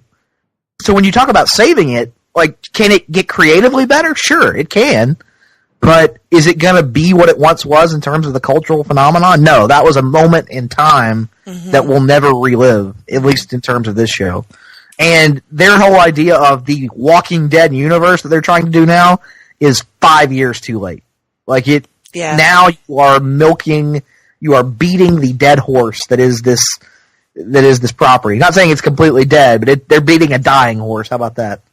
Yeah, and I think the other thing that we've seen in the last few years, you think, why have people kind of been driven away? There are a lot of reasons you could point to. Everything that we've talked about with the character development, the kind of running in place on plots and not developing. When you only have 16 episodes, there's really no excuse to move at such a glacial pace that almost nothing happens seemingly during the course of a half season. To be fair, the show has never been a fast-paced show. No. But what I'm saying is, when you have a story that you're trying to tell, you still have to develop that story. Mm-hmm. So the Governor story took a year and a half to tell, but there weren't episodes where nothing of import was happening to these characters. Whereas now, there seemingly are episodes where things just happen that are dull and uninteresting and drag. It feels like artificially dragging a story out. And to get to a certain point. Let's not forget that the first 4 seasons of the show were not almost entirely built around audience manipulation. Oh, I was going to get there, yeah. Like, because, I mean, that's a gimmick that can work, but you can only use it once or twice. And when you use it over and over again, it's not sustainable. Fool me once, shame on you. Right. Fool me twice, you don't get fooled again. Right. So yeah, that's a huge issue with that. The Walking Dead at times is a show that feels like it has contempt for its audience. Mm-hmm. And then the other thing is just going all the way back to like even season 4, which we agree was probably like the last great season of The Walking Dead. That season ends like they're building up to this terminus thing, and it literally ends with them just being put into a box. Yeah, that's true. Mm-hmm. Which cliffhangers are one thing, but like you have built to something for 7 episodes, and you give us nothing. Like, well, yeah, and that's what I was going to say. I thought that they had a chance. Talk about creatively saving the show with this past season. Okay, all-out war. You know where you're going now, finally. We know that we're going to at least finally get this conflict with Negan. You just cannot fail to deliver in the way that they did 2 years in a row with the Negan stuff. And to finally get to the big conflict. Well, you could make the argument 3 years in a row. Yeah, you could. You could make that argument. Because, it was the end of season 6, right, that was where they're all lined up in the circle. They're all lined up, and then the end of season 7 is just basically Rick going, "Oh, it's on now," or whatever the hell. But it wasn't. 7 was. And you can't have a promise to the audience where Rick literally makes a point out of almost an entire episode of telling Negan, "I'm going to kill you," when this is all said and done. From the very beginning of this story, Rick tells Negan, "I'm going to kill you." That is the art. That is any storytelling that you've ever experienced in film or comics or books tells you that at some point that's going to come back around, and either Rick's going to die trying, or he's going to get that moment where he finally gets Negan, and it's going to be this cathartic moment for the audience. And I'm sorry, but like as I said before, all of a sudden pacifist Carl is not enough justification for Rick not killing him. No. That was another example of like Carl just off screen became a pacifist, like in between seasons 7 and 8. So let's. You posed a very interesting question here, Jenny. So I want to pose a question to you. What would it take for you to get you emotionally vested in the way that you were 3 or 4 seasons ago? Or is it possible? I don't know. Like, I want to say, well, with what we know, Andrew Lincoln leaving the show. Okay. Maggie's leaving the show. Maggie's leaving the show. Why am I going to watch this? Like, Michonne, yes, I do love her, and part of me wants to watch her grieve for Rick, because God, they have to kill him, right? I would not be surprised at all if they just literally let him ride off into the sunset or something stupid like that. I would set my fucking house on fire. It would be the most non-Walking Dead thing ever. And I don't say that in a good way. I say that in terms of make no sense whatsoever. But there's a part of me that wouldn't be surprised by that. Well, or maybe he literally just dies of disease or something, in a non-violent way or something. Just awful. And turns out I had emphysema. As much as I love Negan, and I don't want to see him locked up. No time for babyface Negan. No time for it. I don't know. Part of me goes, well, maybe, and then part of me goes, you've learned this lesson before, Jenny. Mm-hmm. Don't do it. Honestly, I don't know. Maybe if they make it the Carol and Daryl show. Maybe. Mm-hmm. If they have sex, close there, Greg. Close. Can they have there it sex? was. There it was, Jenny. I've been waiting the whole time we've known each other as Walking Dead fans. I know you have been among the most vociferous. Carol and Daryl need to bang each other. People. If they will do that shit, I will watch that show. If they can promise me that. It's not the Daryl and Carol show we need. It's the Daryl and Eugene show. That's what we need. Well, they can have sex too if they want to. I don't care, but I need more banging. Sex. No. They just get in the car and they drive off together and they go on wacky buddy cop adventures across the country.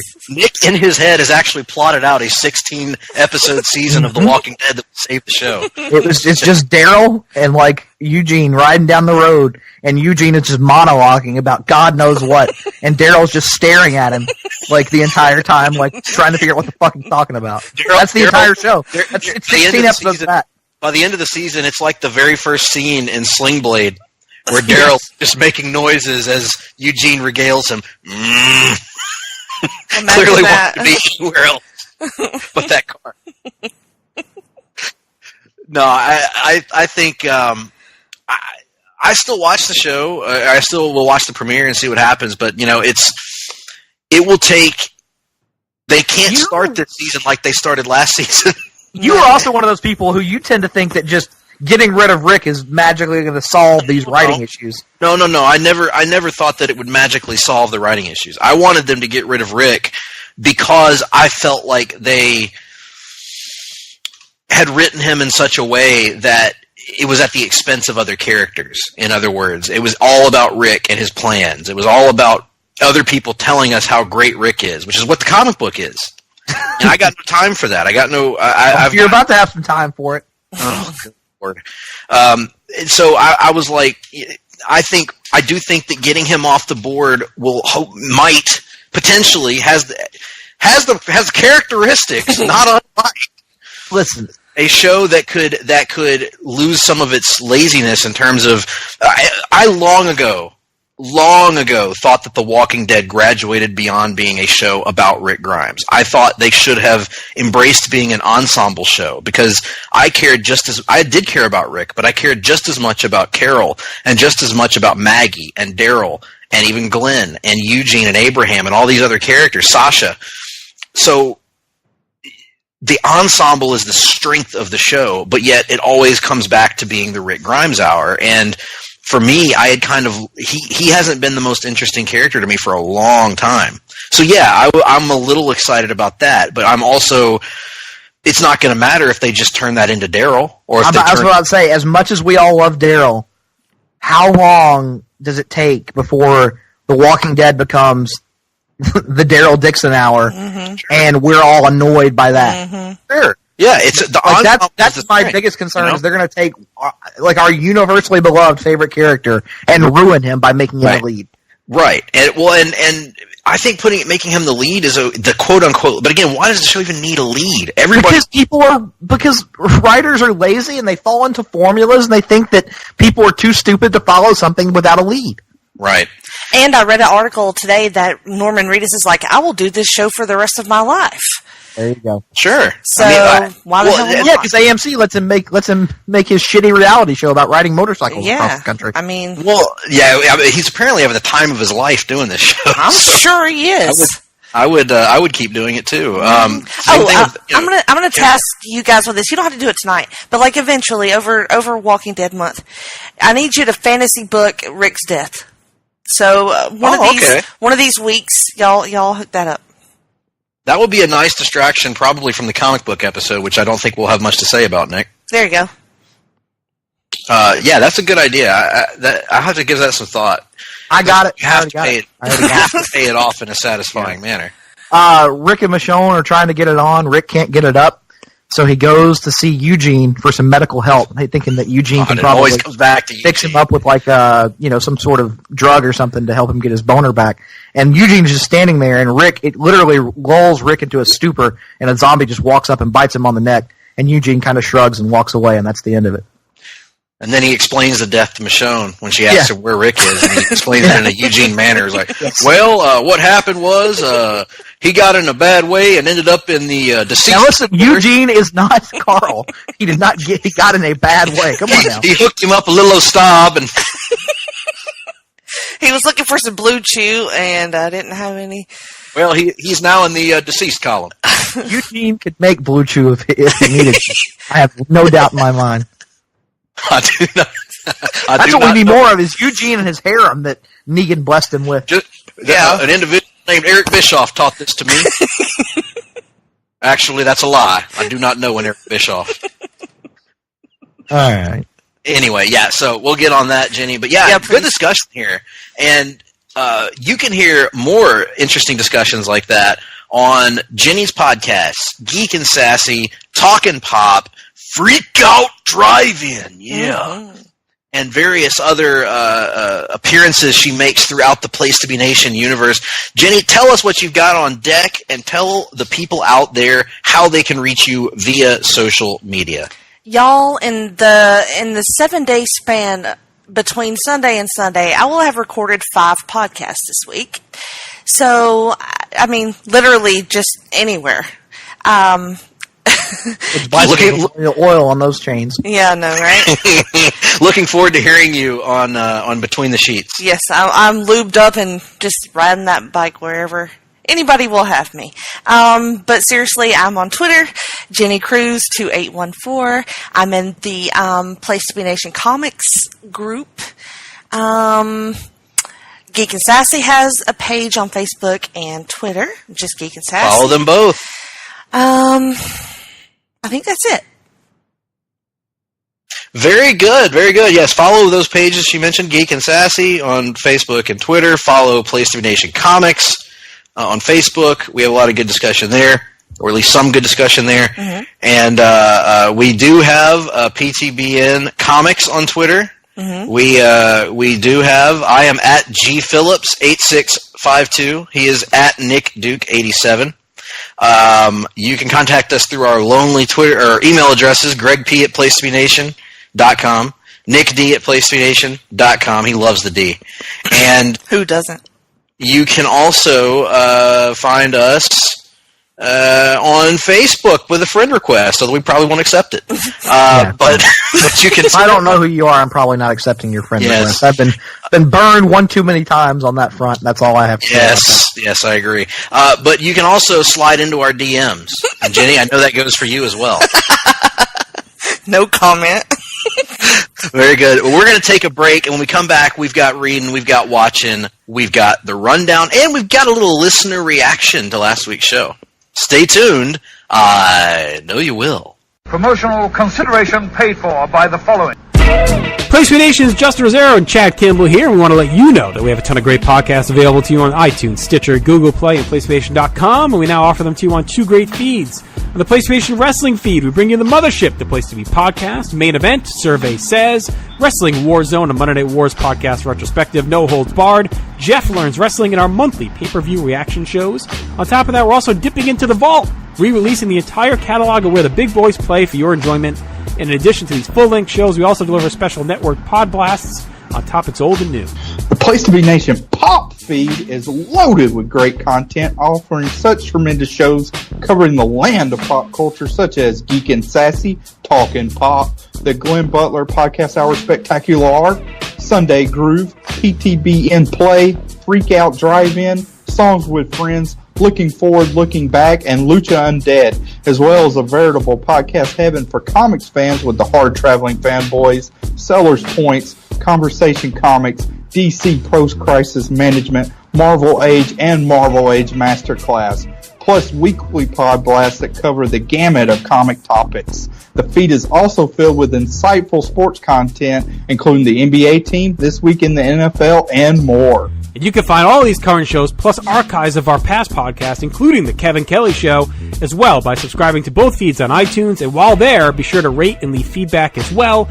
All of these shows, plus others available at PlayStation.com. We cover pro wrestling, sports, movies, comics, in-depth stretch projects, and more. Be sure to support our site by using PlayStation.com/Amazon while doing your online shopping. And download our free PTB Vintage Vault Refresh ebooks via the links on our site. We also want to thank our friends at Boneheads Wing Bar, ProWrestlingOnly.com, and TheHistoryOfWrestling.com. Be sure to follow us on Facebook, Twitter, Instagram, and Tumblr as well. PlayStation.com, the only place to be in your pop culture world.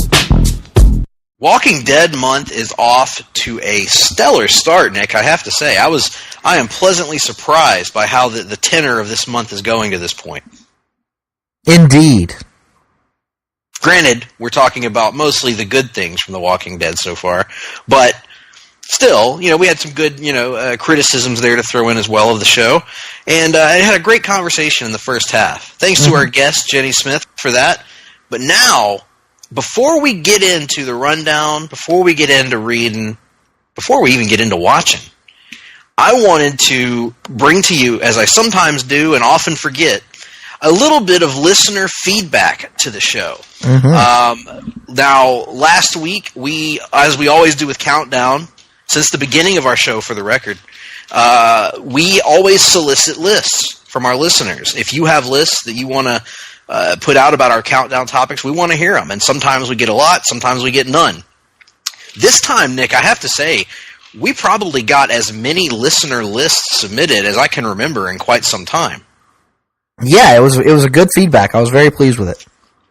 Now, I'm not going to be able to get everyone's on here because I don't know if any of you have noticed, but trying to sort through Twitter notifications can be very difficult, particularly if there's no hashtag to go along with the list. So what I'm going to do is I'm going to read the ones that I can find and give shouts out to various people. Let's start off with a friend of the show, Nick.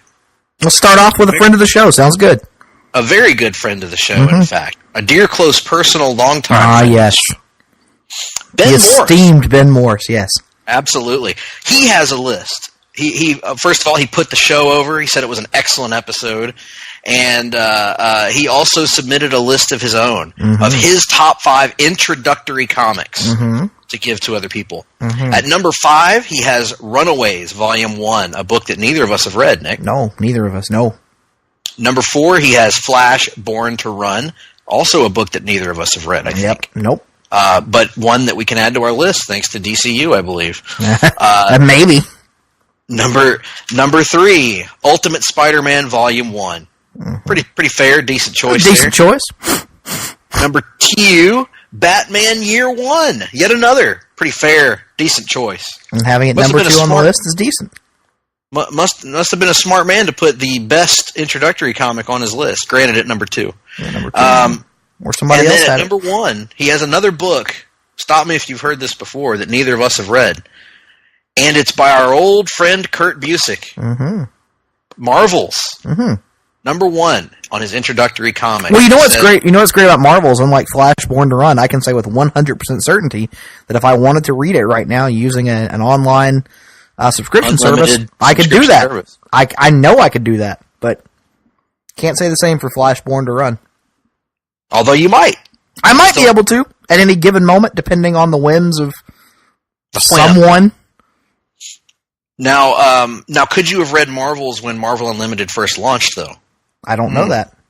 I don't know that either. But nonetheless, Kurt Busiek, Alex Ross, what's not to love? Well, we've been accused, though, now, Nick.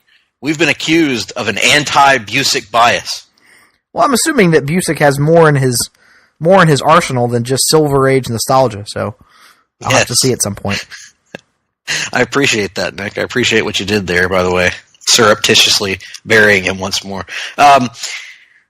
We will get to that at some point. It's been requested. We always try to fulfill listener requests. Now, let's move on to our old pal, Geek and Eats on Twitter.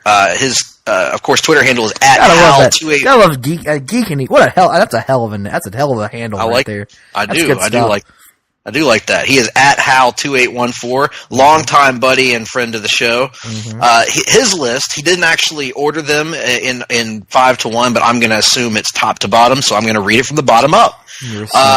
Silver Surfer, the Mobius 2-part story by Real Stan Lee @The Real Stan Lee. You might have heard of him, Nick. He was a famous writer at one time. Some guy did some stuff.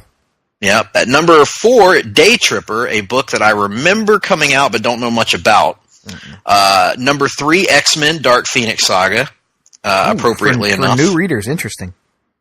Number 2, JLA The New Frontier. Oh yeah, that's honestly probably a huge. That's a blank on my part. That definitely should have been on my list. Good call. Yep. And then at number 1, he has Batman Year One by Miller and Mazzucchelli. Yep.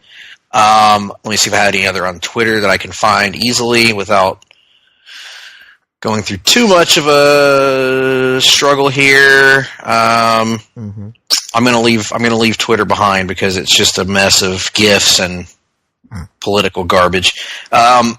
So let me go to Facebook. We got a listener, friend of the show and other Place to Be Nation host, Russell Sellers, has his own list that he submitted. Number 5, Wonder Woman Year One. Number 4, Beasts of Burden. Number 3, Southern Bastards. Definitely would agree with that one. Jason Aaron and Jason Latu. Number 2, Batman Hush, which as we talked about on the show last week, oddly for a book that does include continuity ties, has a 100% conversion rate for me to hooking comic book fans. And then at number 1, Saga, which I obviously is a great choice. And then one more before we move on to the rundown. We've got Sean Kidd, who's a Place to Be Nation newfound listener of the show, actually. Mm-hmm. Here's his list. At number 5, Batman Hush. At number 4, Green Arrow Quiver. Very interesting. For a new reader, man. Yeah. Number 3, the Wolverine limited series from 1982, Miller and Claremont. Yeah, I mean that's a stone cold classic. Number 2, X-Men Dark Phoenix Saga. Second time we've seen that pop up on a listener list, Nick. Interesting. And at number 1, Batman: The Long Halloween. Interesting. I mean, do you think that works as a standalone? I think so. Yeah, because I mean, it's kind of telling a younger Batman story, and like the origin is one of those things I think that's kind of just accepted. Everyone knows it at this point. And it tells its own story. So I agree. I think it works. I think it works, and maybe a little bit of an oversight on my part as well. But I think we were thinking origin, and so we went with the most classically defined version. But that's yes, right. and one that probably relies less on preconceived notion. I think you have to at least have a cursory understanding of who Batman is, right? And at least probably some of his other villains as well. It helps to know who the Joker is and Poison. Have a little bit because the book plays with your expectations to a degree, right? Right. Very, very good. So thanks a lot, guys. We love listener feedback. We'll try to give you a shout out on the show if you give us some listener feedback, especially if you're giving feedback on our Mark Wills discussion. So that's always good. Oh, absolutely. We got a lot of great responses to our Mark Wills discussion on Twitter in particular. Mm-hmm. Mike, our good friend Mike on Twitter, was a big fan, it seemed, of our 15-minute Mark Wills diversion. Oh, how could you not be? So, if you have any feedback to the show, give it to us. We won't be able to get to everyone because it's just hard to keep up on especially on Twitter feedback. We do our best, but we would love to get feedback from you and give you a shout out on the show. Mm-hmm. So let us know what you think. Well, with that being said, let's get to our weekly look at the news and notes in the world of comics. It's a segment we call The Rundown. Welcome to the Rundown. So, kicking things off, Nick, lots of news revolving around the upcoming X-Men Dark Phoenix movie, appropriately enough for our recent discussion, which was not going to be called X-Men Dark Phoenix, but just Dark Phoenix. Mm-hmm. It was originally going to come out in February, but now the release date has been shifted into June, I believe. Right, Nick? I think that's what we saw, yeah. I'll be honest, I don't have it pulled up right here in front of me, and after seeing that trailer, I am not filled with any great amount of give a shit about this movie. So yes, it's been moved from February 14th to June 7th, 2019. And the very first teaser trailer released. And this is another. I think we've brought this up before. At what point is a trailer no longer a teaser trailer? Like, right. What exactly is the distinction between a teaser and a teaser trailer? Because this was like a 2-minute and 20-second trailer, if I recall correctly. Yeah, I don't know. I don't know. What do you want from me? I didn't come up with the nomenclature. I'm just saying. But I think my reaction to the trailer was, it's alright. It's alright. And again, as I said about, what was the last movie? Apocalypse. No, not Apocalypse. There was another movie recently where, like, I brought up the point that if the trailers just make you go, not a good sign. I mean, with a superhero movie, especially with a freaking Dark Phoenix movie, if you can't cut a trailer that it shows me some moments at least that just makes me, go, oh my god, that looks awesome. What are you doing here?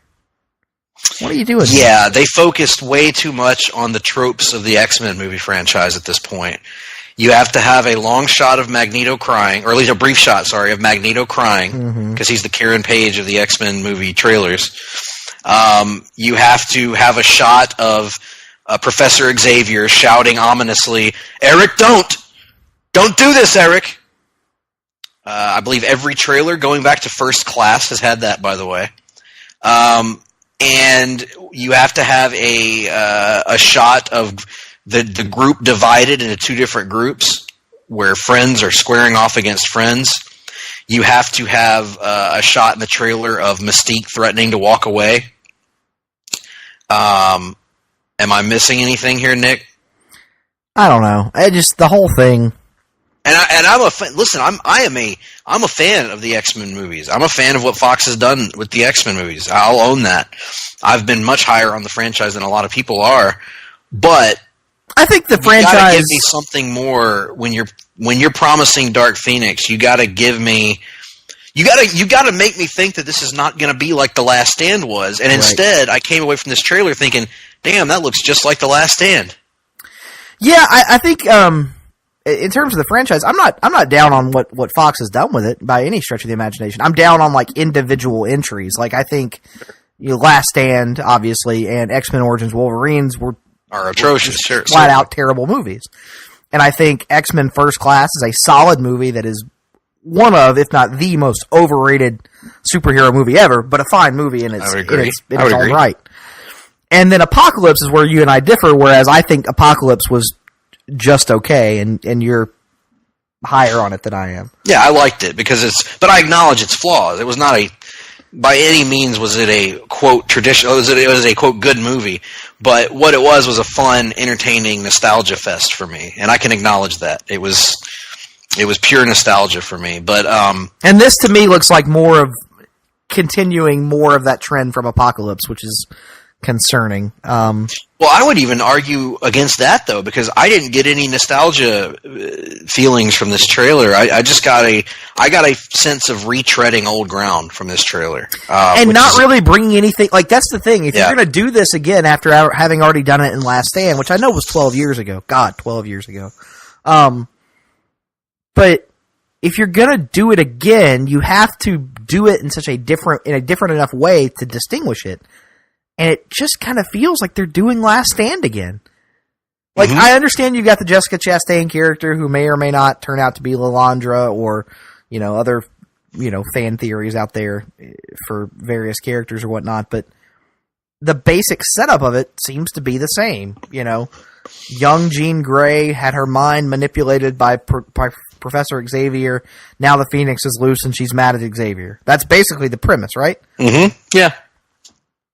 And they're not, and we didn't get any glimpse of the space stuff. We didn't get any glimpse of Gladiator or any of the cool characters from the Imperial Starfleet and everything. The Armada and all that crap. I don't know. It's hard. It was. I didn't think it was. I didn't think anything looked bad in the trailer. I just thought, uninteresting. Nothing that happened in that trailer, other than seeing Fassbender as Magneto again, made me want to go watch this movie. And no question, I'll go watch it because again, it's Fassbender as Magneto. Oh, absolutely, absolutely, I'll go watch it, and absolutely, I'm not going to completely condemn it for one bad trailer, but I will say it seemed. It may end up being like The Walking Dead, where the acting is great across the board, and the story is just predictable and retreading old ground, like we talked about earlier. In long term, it's not going to matter that much because this is without question the last time Fox is going to get to make one of these. Yeah, and I really hope they don't end on a cliffhanger. That would be very. I think they've had enough lead time with reshoots and whatnot that they know they can't end on a cliffhanger because Disney is coming and they're taking over. Do you think there's just a part of Simon Kinberg, who's been kind of one of the steering people of this franchise for so long, that regrets going to the Magneto well so many times now that he knows he's not going to get any more cracks at it, probably? I don't think so, because really they haven't let that prevent them from doing other villains per se, because the last 4 movies they've used Magneto almost as like a uneasy ally of the X-Men, True, although he ends up kind of being the villain at the end of Days of Future Past. At the very end of Days of Future Past, True. But that was really set up about Bolivar Trask and the Sentinels and stuff. Right. And at First Class, it was Shaw and the Hellfire Club, and then you had Apocalypse, so... And he joins Apocalypse for a portion of that movie, doesn't he? If I remember correctly, I can't remember. He's one of the 4 horsemen, yeah. Yeah, so it's kind of it's him, Archangel, Storm, and Psylocke. Psylocke, yep. Which I'm not familiar with the 4 horsemen from the comics, so but I don't think that's ever been a 4 horsemen. Not a singular group, but the thing is, they've always drawn in members of the X-Men to the Horsemen, whether it was Angel was, I guess, the first one who became Archangel, and then you had Gambit join them later on. I think Cyclops joined them briefly. Wolverine joined them at one point when he was feral Wolverine, I think. And didn't they tease Sinister for some movie? They teased him in Days of Future Past, I think. Because at the very end of the movie, remember they retrieve Wolverine's DNA from after he's escaped. The SX Corporation. And it has the SX Corporation in it, yep. Okay. So that's really the only, and granted, you're a bigger X-Men fan than I am, so you could probably name some, but, if I'm thinking of the main X-Men villains, off the top of my head, I'm thinking, Sabretooth, Magneto, Bolivar Trask, Juggernaut, Sentinels, Hellfire Club. I mean, other than Sinister, I'm struggling to think of big ones they haven't hit on yet. Well, you could hit Mojo. Is a big one that they haven't done. You certainly could. I mean, don't get me wrong, I'd be for it, but Mojo, who's an out there villain, no doubt, but I think they could do it. You had, not necessarily major villains, but the Brood would be a villain group. The Marauders. You already got a version of the Reavers in Logan. True. And a very good version at that. And you've already gotten Lady Deathstrike. Mm-hmm. Who else could they pull from? I guess it doesn't really matter. My general point is that the perception that Strife. Oh my gosh! If we ever got Strife, The perception that they've only used Magneto, I think, is a little bit inaccurate, and I think people bang on it too much. For me, anyway. Gong, get it on. Mm-hmm. Well, let's move on from the X-Men, Mm-hmm. and let's voyage into the Spider-Verse, Nick. Mm-hmm. Because a new trailer has dropped just today as we're recording this. No, it was a couple of days ago. And by that I mean just a couple days ago, before we were recording this, of Spider-Man Into the Spider-Verse, Mm-hmm. the Miles Morales-led animated feature from Sony. And we've talked in the past about, I was very kind of hesitant about this movie. The animation style at first that we saw in the early teasers didn't really appeal to me. This trailer was awesome. You know what was cool about this trailer, in addition to so many other things? The varied animation styles. Like, Spider-Ham has his own distinct animation style. Spider-Man Noir has his own animation style. I'm not actually expecting it to happen, but if the 90s animated series Spider-Man pops up in this movie even for a second, I'm going to lose my shit in the theater. That would be amazing. 100%. Like, and now that they've done this, like now that I've seen the trailer, now I just want I want the old 60s animated Spider-Man to pop up for just a cameo or something. I want every version ever just thrown into this movie. And he kind of dropped it in there, but we found out that Spider-Ham is going to be in this movie, which I didn't know about before this trailer. Yeah, I actually did know that because they had announced that John Mulaney was going to be voicing him. So, that's perfect. And Nicolas Cage is voicing Spider-Man Noir. I'm trying to remember some of the other ones. Haley Stanfield is voicing Gwen Stacy. Yeah, and then I'm trying to remember the other guy who's voicing Peter Parker that I can't remember. He's great, whoever he is. Yeah. This trailer really has everything that you look for out of a Spider-Man property. It has family. It has intrigue. It has a Jake Johnson is voicing. It puts the hero in peril, and it has that signature Spider-Man humor. Across Liev the Schreiber board. is voicing Kingpin. Oh, very good. I thought that was Kingpin in the trailer. And There was no real Mahershala confirmation. Ali is voicing the Prowler, Miles' uncle. Is he the modern day Mahershala? He is Cottonmouth. Right, I knew that. But is he the modern day Mahershala, do you think? I don't give any credence to any Jinder Mahal references. Oh my. You need well, never mind. You just need to say Ashanti, Nick. That's what you need to do. But nonetheless, Ashanti? there it is. Shanti. Ashanti, wasn't she an R&B singer? I believe she was, yes, sir. Yeah, I love this, and I am. We differ on this. We talked about Spider-Man: Homecoming, and I'm a big fan of Tom Holland, but I'm not as into the Spider-Man stories they're telling in the MCU right now. Even though I enjoyed the movie, not really. It's not setting my world on fire the way that it is for you and a lot of other people. I love this take on Peter Parker. I love him. I love getting to see an older, veteran, kind of grizzled Peter Parker that still has the Parker humor, has a little bit of an ego about him, and leaning heavily into being a New Yorker. Really, really love this version of Peter and him playing the mentor figure to Miles, who is just going to be a breath of fresh air to me. I've realized I'm kind of over high school Peter Parker, and high school Miles is kind of going to fill that void, and giving me an older Pete. It looks so good, and it makes me wonder, Nick, why Sony never tried something like this in their live-action Spider-Man movies. Well, to be fair, Miles Morales wasn't really a thing until they had already bungled their Spider-Man franchise, into the ground. Miles Morales, let's see, would have been created in 2011, something like that. And that would have been like mid-production of Amazing Spider-Man 2, and there was no coming back from that colossal blunder. So, would it have been? That would have been on the first Amazing Spider-Man, wasn't it? Amazing Spider-Man 2 came out in 14. Did it? Right? I thought it came out in.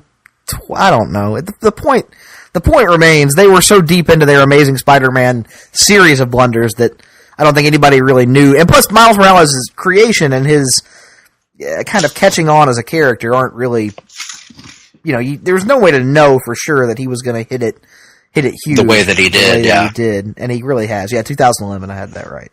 August of 11, so his solo series would have launched in like late 2011. Yeah, this looks awesome. I like how you say you're over high school Peter Parker, even though we've literally had one movie actually exploring that. But no. We had Spider-Man 1. We had the Amazing Spider-Man. He was in high school for all of like 20 minutes of that movie. I don't want to. Don't even give me Spider-Man 1. No, he literally graduates in the first like 20 minutes of the movie. It has nothing to do with high school. Nothing to do with high school. I don't care about high school. Is he a high schooler? That's what I mean. In the most technical of senses. Peter Parker. I'm over teenage Peter Parker. Are you happy now? No, I'm not happy. I'm not happy. I'm not happy. I'm never happy when you have such trash opinions on these fine airwaves. Not a trash opinion. You subject our fine listeners to your bullshit, doo-doo shit, fuck shit, junk opinions. He gets picked on in high school. Oh, he's in love with the girl next door 700 times over. Give me something different. Give me something else. I got a good hook to him. I got a great hook. Comic. What if we take him and we have, let's say, the Rhino, since he's Russian, shoot him in the head and ruin everything about his character? That'll make people want to read him, right? I think you just need to give it a chance and let it play out, Nick. I think you do. In any event, no, this looks awesome. I was already going to see this because, one, it's a Miles Morales movie, and I was going to support it for that. Two, it's an animated movie, so it's something I can take my kids to and not have to leave them at home. But the fact that this actually looks awesome, in addition to that, is just an added bonus on top. So, and both of us, it's interesting, Nick, because both of us have been skeptical of the Spider-Verse concept in the comics. Right. Why do you think we're kind of embracing this to such a degree? I was excited about it just because it was going to be a Miles animated movie, and I felt like there was an opportunity to give that character a higher profile. The Spider-Verse aspect of it I was unsure about, but seeing how they're doing it, I mean, like, something, like I said earlier, as simple as each character kind of having their own distinct animation style and then being blended together, it just looks like a really unique take on it. I think perhaps we fantasy booked and dreamed about a DC crisis for so long that anything that approximates that speaks to us in some way, and this kind of feels like that, at least to a certain degree. Yeah. I was going to say, I brought that up to my boss earlier. We were talking about how this is probably one of the most DC things that Marvel's ever done in terms of a concept. Because, everybody points out when DC Marvelizes their characters, but nobody really points out when it goes the other way. And in this case, it's definitely a DC kind of concept, and it works in this context. I mean, it shouldn't, but it does. And I guess that in the comics, I'm less open to it for some reason. But seeing it in animated form, maybe you're right, Nick. Maybe the fact that we just haven't seen this done before, kind of, and it's brilliant on their, from a marketing standpoint. Because I mean, think about it. Like, you're gonna have Peter Parker toys to sell alongside Gwen Stacy toys to sell alongside Miles Morales toys. Think about all the demographics you just spoke to with just those three characters alone, let alone whoever else could wind up being in the movie. Because I don't think Spider-Man Noir, who I don't know anything about. But Spider-Man Noir is just a one note. I mean, it's essentially they printed a line of Marvel comics called Marvel Noir that was exactly what it sounds like. It was Marvel comics that were set in like the 40s that were all like detective gangster stories that de-emphasized the superheroics and stuff of it. I wish that Nicolas Cage would give him a 40s gangster voice. We'll have to see. We haven't seen. We only got like one line, so we'll see what the finished product winds up looking like. But no, I'm pumped for this. This looks awesome. Well, we also got some announcements coming out of the DC Universe app, and namely their Harley Quinn show. We got Harley Quinn officially announced as being voiced by Kaylee Cuoco from that show, Big Bang Theory, and she's going to be voicing Harley Quinn. We also got a clip from the show, a true teaser clip, Nick, not a trailer, but a teaser clip here, and this looks awesome.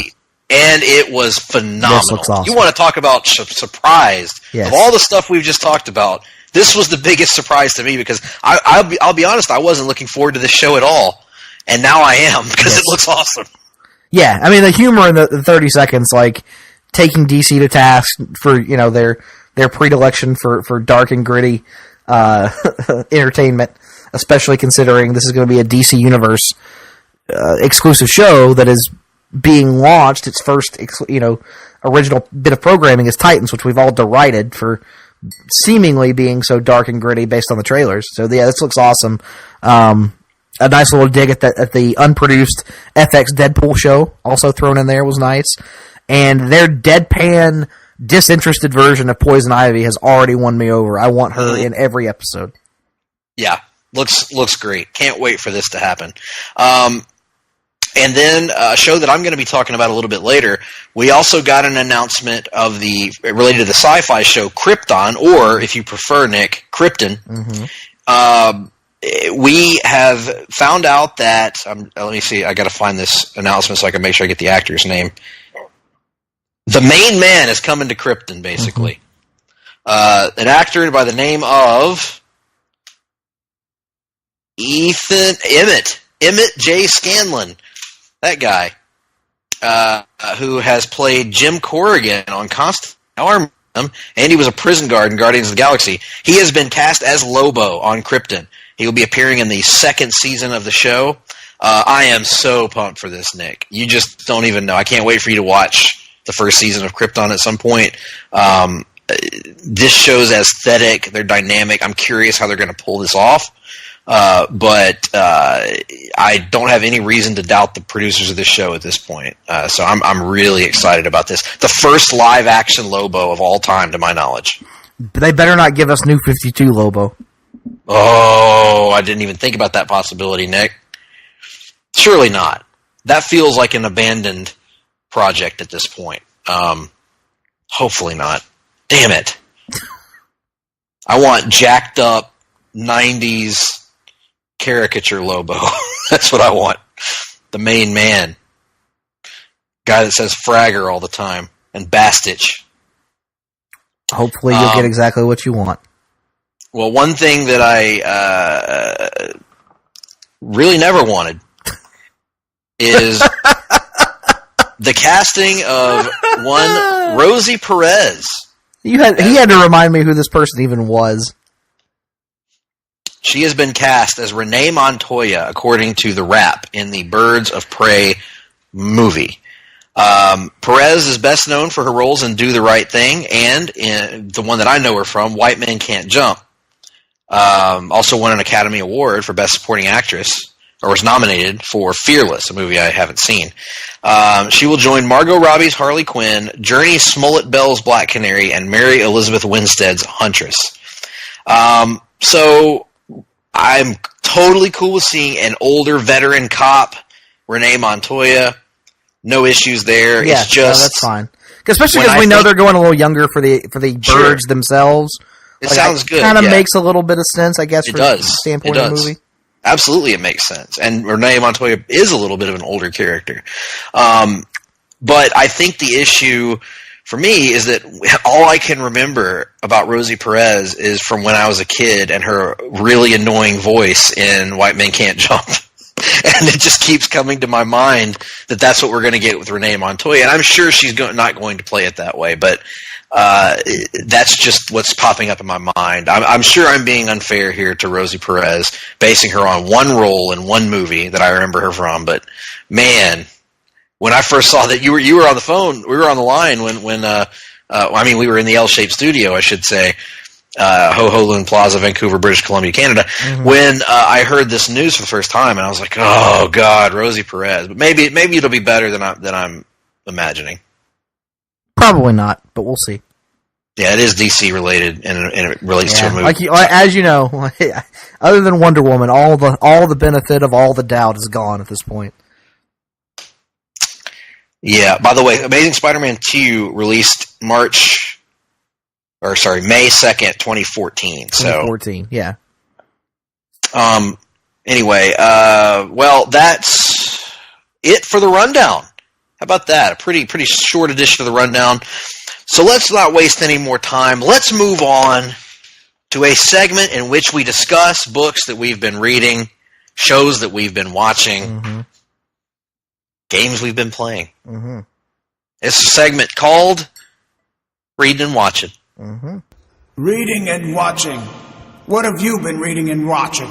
And Nick, before we get into this, I have to share this with you. As I was looking for user comments or listener comments on Facebook, I see on the side here a link to a group called Aw Yeah Comics, and the group photo is a bunch of Simpsons characters as traditional Spider-Man villains.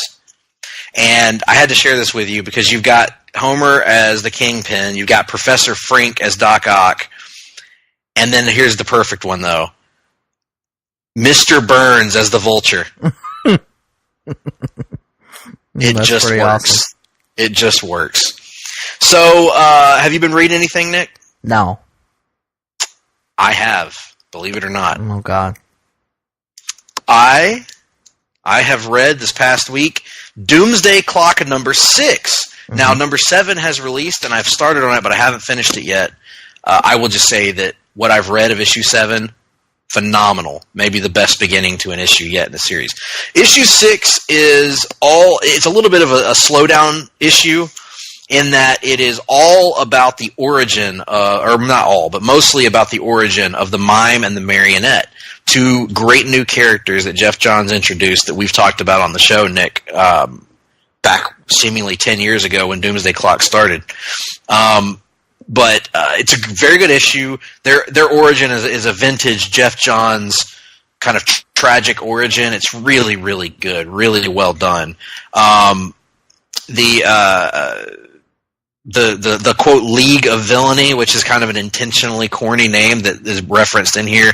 Meetup of Villains is pretty fun here as well. The Joker is amazing in this. Just completely nonplussed by anything that goes on around him. You get to see some of the Watchmen character, or one of the Watchmen characters, pop up in this one as well in a big bad way. I don't want to spoil it because I know you haven't read it yet, Nick.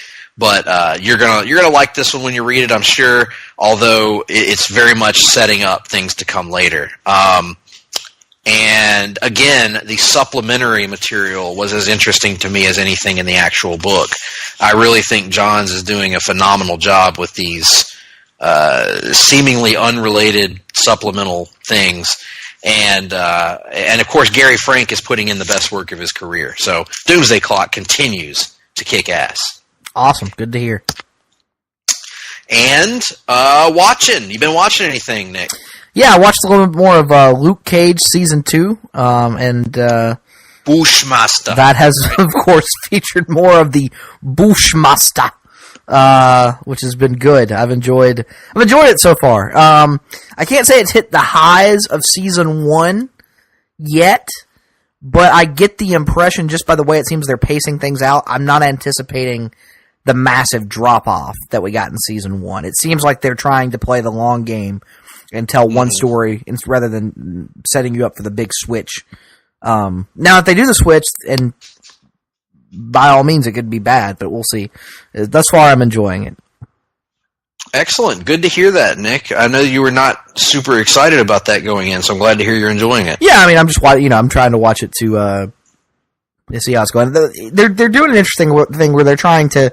It seems like they're isolating Luke more this season from his traditional support structure, and I'm sure they're going to bring it all back by the end of the season. But Claire has left him for the time being. Sorry, and Anyway, I'm getting into spoiler territory. I apologize.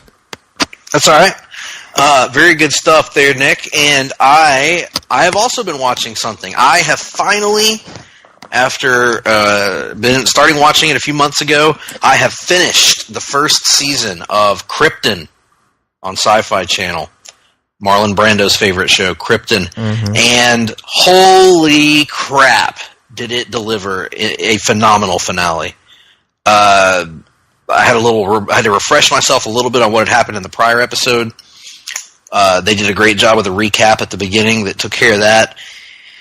Wow. I don't want to spoil anything for people that haven't seen it yet. Find it if you can. It's kind of streaming in different places. Like, you can find it, it's hard to find all the episodes in one place right now, but see if you can get a hold of it and watch it, because, gosh, it would be pushing Legends as my favorite comic book show of the past season. there maybe, obviously the back half of Arrow I thought was great, but this Krypton show has just blown me out of the water with the character development, with the way it's made me care about these characters I wouldn't have expected to going in, the way that I've changed my perceptions about these characters over the course of the season, and the ending, the last probably 10 to 15 minutes of this episode are as shocking as any season finale I can remember on a comic book show for a long time. I mean, just shock after shock, and ending in a completely unexpected, almost a dread-filling ending where it's like you don't see any way for a positive outcome. It's so good. It's so bold, and I love the show. I'm glad to hear that. It is on my list to catch up with at some point, which means it'll probably never happen. Maybe after football season, right, Nick? Maybe after football season. I would say that I will probably watch Krypton Season 1 about the same time that you will finally play Arkham Knight. How about that? Okay. Aren't you going to feel like a realistic. damn feel if I start playing Arkham Knight right when we get off this call, which I won't. But if I did. If you did, in this hypothetical fantasy world that you've created. Hypothetically speaking, it's like a Tennessee Williams version of Conrad. I was like, what is that? Hypothetically speaking. God. Haven't done that in a while. Oh, I take my thumb and my forefinger and I put my glasses between them and I twist like this. Yeah. Connie. Connie, my boy. Those cheeks. Anyway. Round cheeks, Connie. Anyway, what about playing? Have you been playing anything, Nick? I know you have, actually. Well, yeah. I mean, I replayed Batman Arkham Asylum and part of Batman Arkham City, but no need to spend the listeners' time on that. Those games are years old at this point. Absolutely. Almost as old as the comics that I need to read. So that brings us to the end of that. And now we've got, we've talked about Walking Dead month. We've got some other things ahead of you. At some point this month, we are going to attempt to read another volume of The Walking Dead. 2 volumes, in fact, according to our list. We'll see if that happens. It's a quick, easy read. It is. There's one could argue that's because nothing really happens, but no, things do happen. They just happen randomly. And then there is what else are we doing this month, Nick? What am I missing? I'm missing something this month. We're going to talk a little Telltale, a little Walking Dead Season 2. Oh, yeah, Walking Dead Season 2. Yeah, that'll be fun. Now, that's another, see, people say that we're cynical, Nick, at times about things, but we are focusing on the positives of The Walking Dead this month, largely. Yeah, except for the comic, which is never positive. Right. Or maybe it becomes positive. I've never gotten this far before. Right, maybe I've it does. never been this far before.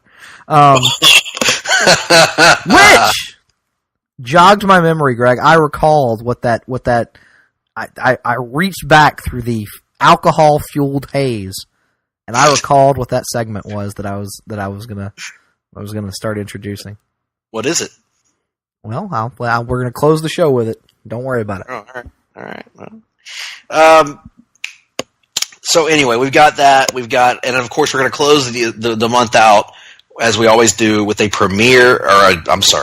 review of the premiere of the Walking Dead this season. And you can all hopefully look forward to that. So, with all that being said, I can only help but look at the clock, Nick. Oh, God, here we go. There's a minute on that there clock. Oh, I'm sorry. There's a minute on the clock in the studio of the longest-running weekly episodic comic book podcast in all Place to Be Nation. I got you off guard with that one, didn't I? It was so ham-fisted it made me laugh. Spider ham-fisted. Yeah, there you go. So there's a minute on the clock, Nick. It can only be time for the wrestling minute. Okay. You haven't watched any wrestling this I week. haven't, because I've been sick for the better part of a week, both on either side of the weekend. So I've watched nothing. So I have nothing to offer here other than vague and mm-hms and that sort of thing. Gotcha. Well, I will say that Raw emanated from some city that did fine as a crowd. Seattle, I think. They did a good job. Not as good as Denver last week, which was out of this world, but Seattle did a good job as a crowd. 3 good matches from the Shield guys. Ambrose and Strowman, shockingly good chemistry. Roman and Ziggler, good chemistry. Seth and McIntyre, amazing chemistry in that match. Phenomenal. SmackDown Live last night was, as from when we were recording, was great as usual. Just good stuff from beginning to end for the most part.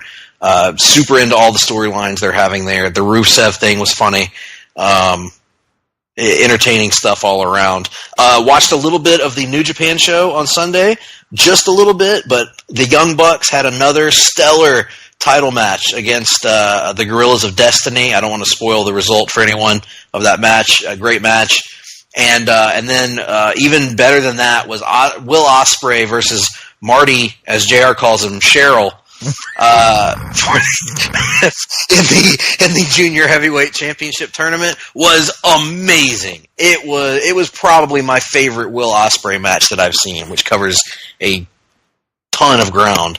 It was amazing. I can't say enough about it. JR and Kevin Kelly on the call were great. Friend of Place to Be Nation, Kevin Kelly. Great stuff.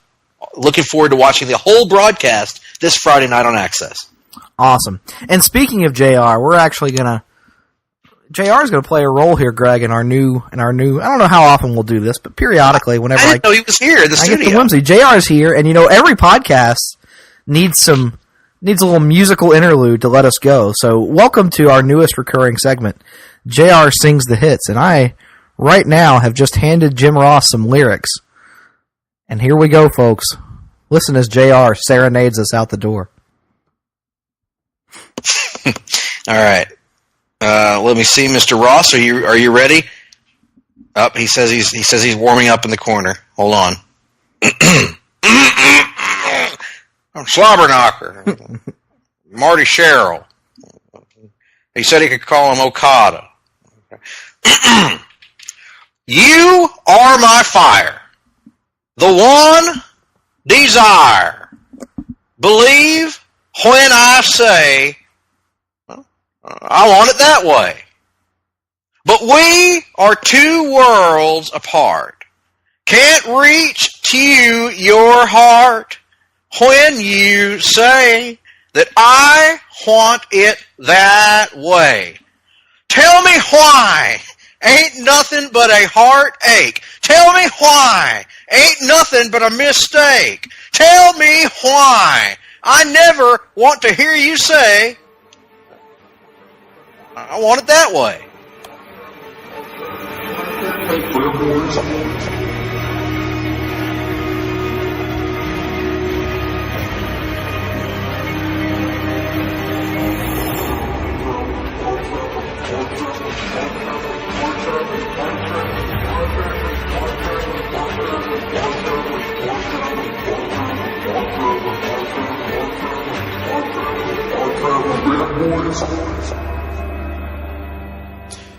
Welcome, ladies and gentlemen,